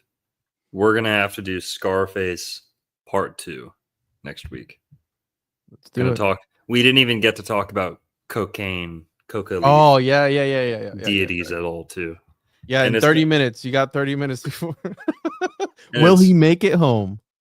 It's not until the second half of the movie where Tony really starts doing coke. Like he almost doesn't even touch it the first half of the movie. Barely at all. So, and the blimps, dude, that's a whole rabbit hole. Dude, we're going to have so much to talk about in the next one. Crazy. It's too lazy, bro. Lazy content creation. Yeah, see, I don't know. People be tuning in, so whatever. Let's do it. So haters gonna hate. Haters go move to Haiti. Coca, God's next, Al Capone, and whatever else comes up for next week. I think that's a good one. Sure, yeah. What did y'all even talk about in this one? Look at that. Where the fuck have you been for the last 2 hours? You got Jesus in your name, so I won't talk about all the things we were talking about your mom. We were talking about your mom, your mom's mom. We were talking about, but I'm not going to go into that because you're a Jesus guy, so you're good with me. Okay, you're good in my book. Oh, he just got here. All right, my bad. Well, sorry. Jesus, appreciate you tuning in, but just teasing. Sorry to pick on you. Juan picked on you, not me. More Rumble podcast. Somebody said they like you getting racist over there. Is that what you were doing? Dude, we had a crazy one last night. We're talking about. Oh, you did one last night? Yeah. Rumble only. YouTube guys, if you're listening, you want to hear the show we did yesterday about Hollywood, Florida's missing messiah. The guy, the billionaire who got neuro-linguistically programmed by a rabbi into thinking that he was the Messiah of Jerusalem. He lived in Hollywood, Florida, went missing in Hollywood, Florida. Yeah. So we were talking about neuro-linguistic programming and Hollywood, Florida's missing messiah. Crazy story. One of Florida's most mysterious, strangest, controversial disappearances. We talked about that last night on Rumble, Instagram, and Twitter. No YouTube. That one, no bueno for YouTube. Okay, you think this is spicy content? Oh boy. Oh, one more thing. Look at who Steven was in Breaking Bad. Don Eliado Fuente, which is a Mexican drug lord and the Don of the cartel. So, again, in Breaking Bad, another drug-related show, which he gets off in that show too. So, hey, Rhonda Orenstein, where's your last name from? I don't know if she's just trolling or joking or whatever, but oh, you don't say. An NLP programmer by the name Orenstein. What's Orenstein? I don't know. Just teasing. I think she's joking, but she's a long-time listener. She's kind of crazy too. So okay. Shout out Rhonda. Thanks, Rhonda. Flattered. Juan, closing thoughts? Anything you want to leave the people with? No, this was awesome. I'm gonna actually check out that book, the Jewish Pirates book. Sounds really interesting, so I'll probably give that a read, and maybe we can talk about that a little bit more on the next one. Talk about the Coca gods Maybe, Tony Montana was possessed. Maybe, who knows, right? Got Miami voodoo and all these things. Maybe he was a sort of Manchurian candidate or something, right? We can get into mind control and all those things, and these substances being an avenue for that as well. I mean, there's a lot we can talk about. We'll save it for the next one, but this one was fun, dude. I enjoyed it. Sorry, blew my load too quick right there. Sorry. Whew. Yeah, calm down. But somebody said I miss call-ins. Call-ins are risky though, because people fucking go crazy. Yeah, we're gonna do more. The reason we haven't been doing them is because I like to do them on Wednesdays or Thursdays is when we used to do them most. We're doing this show on Thursdays, and we're doing the uncensored Rumble show on Wednesdays. So I don't know. And Friday, Saturday, Sunday, I work at the store. Mondays, I do like other people's shows. Do a Tuesday show. I don't know. What am I, fucking Sam Tripoli? I'm doing a fucking... What the fuck else are you going to do, bro? I got another job in addition to this. Oh, well, we got to work. You got to work. That's why you got to keep those super chats rolling in, baby. As long as you don't get me demonetized. Hey. Demonetized. I'm as respectful as I can be, bro. So I wouldn't do that to you. We'll try and do a call-in show next week if the people want it. But thanks, everyone. Thanks for tuning in. We'll see you next Thursday. Scarface Part 2. Thanks for joining. Yep. One-on-one podcast. Go hit them up. TJOJP, multiple platforms. I'm Old World Florida. Rumble, Twitter, Instagram. You can find us. Everyone have a good night. Peace. Later. Yep. Wild Indian, yeah. Hey, V, line them up. I'm a wild Indian, you know I go crazy. Ain't really Indian, that boy fugazi. I just keep it player, you can never play me. You got an ass so fat, girl, let's make a baby. And another one. Then I'm back to the trap, I'm trying to double some. She a bad woke chick and I love her tongue. We some jurisdiction boys, we some one-on-ones. Look, don't compare me to no Martin dog, I'm like Malcolm X. Die about our freedom, we'll leave a crack and stretch. Round of applause, boy, you know we clapping text. Chucky dog, child's play, yeah, nigga, that's what's next. Open up the cans just like Arizona. Pull up masked up like we got the Rona. We set up jurisdictions when we buy the corner.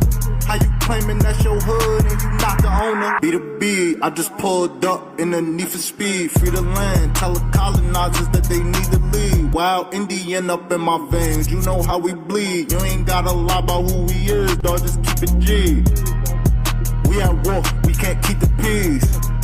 Since we at war, gotta keep the peace. Whack a cone, then I meditate. Should I need to breathe? Keep a Olmec head when we slide, dog, cause we the shit. Like my niggas said, bitch, we the shit. I can't keep the peace. If it pop off, then I want a piece. I'm just on release. I'm in go mode, motherfuck the thief. In these streets like EBT, when we at war, make peace with me. I don't give a damn, understand. Fuck who stole this land, white or black or tan. Understand, it's fuck who stole this land. Might have seen me get little buddy these hands. He wasn't no abo man. A lot of these dudes is Sambo man. They full of shit like my ammo can. What they call an N-word out the wrong mouth, that's an ambulance. Wild Indian, get it in advance, or you can post dated. Ask around, I'm the most hated. Straight sacred, they stole acreage. Go ape shit, show ain't shit. It won't be televised, I don't tape shit. Be the B, I just pulled up in the need for speed. Free the land, tell the colonizers that they need to leave. Wild Indian up in my veins, you know how we bleed. You ain't gotta lie about who we is, dog, just keep it G. We at war, we can't keep the peace. Since we at war, gotta keep the peace. Whack a cone, then I meditate. Should I need to breathe? Keep a Olmec head when we slide, dog, cause we the shit.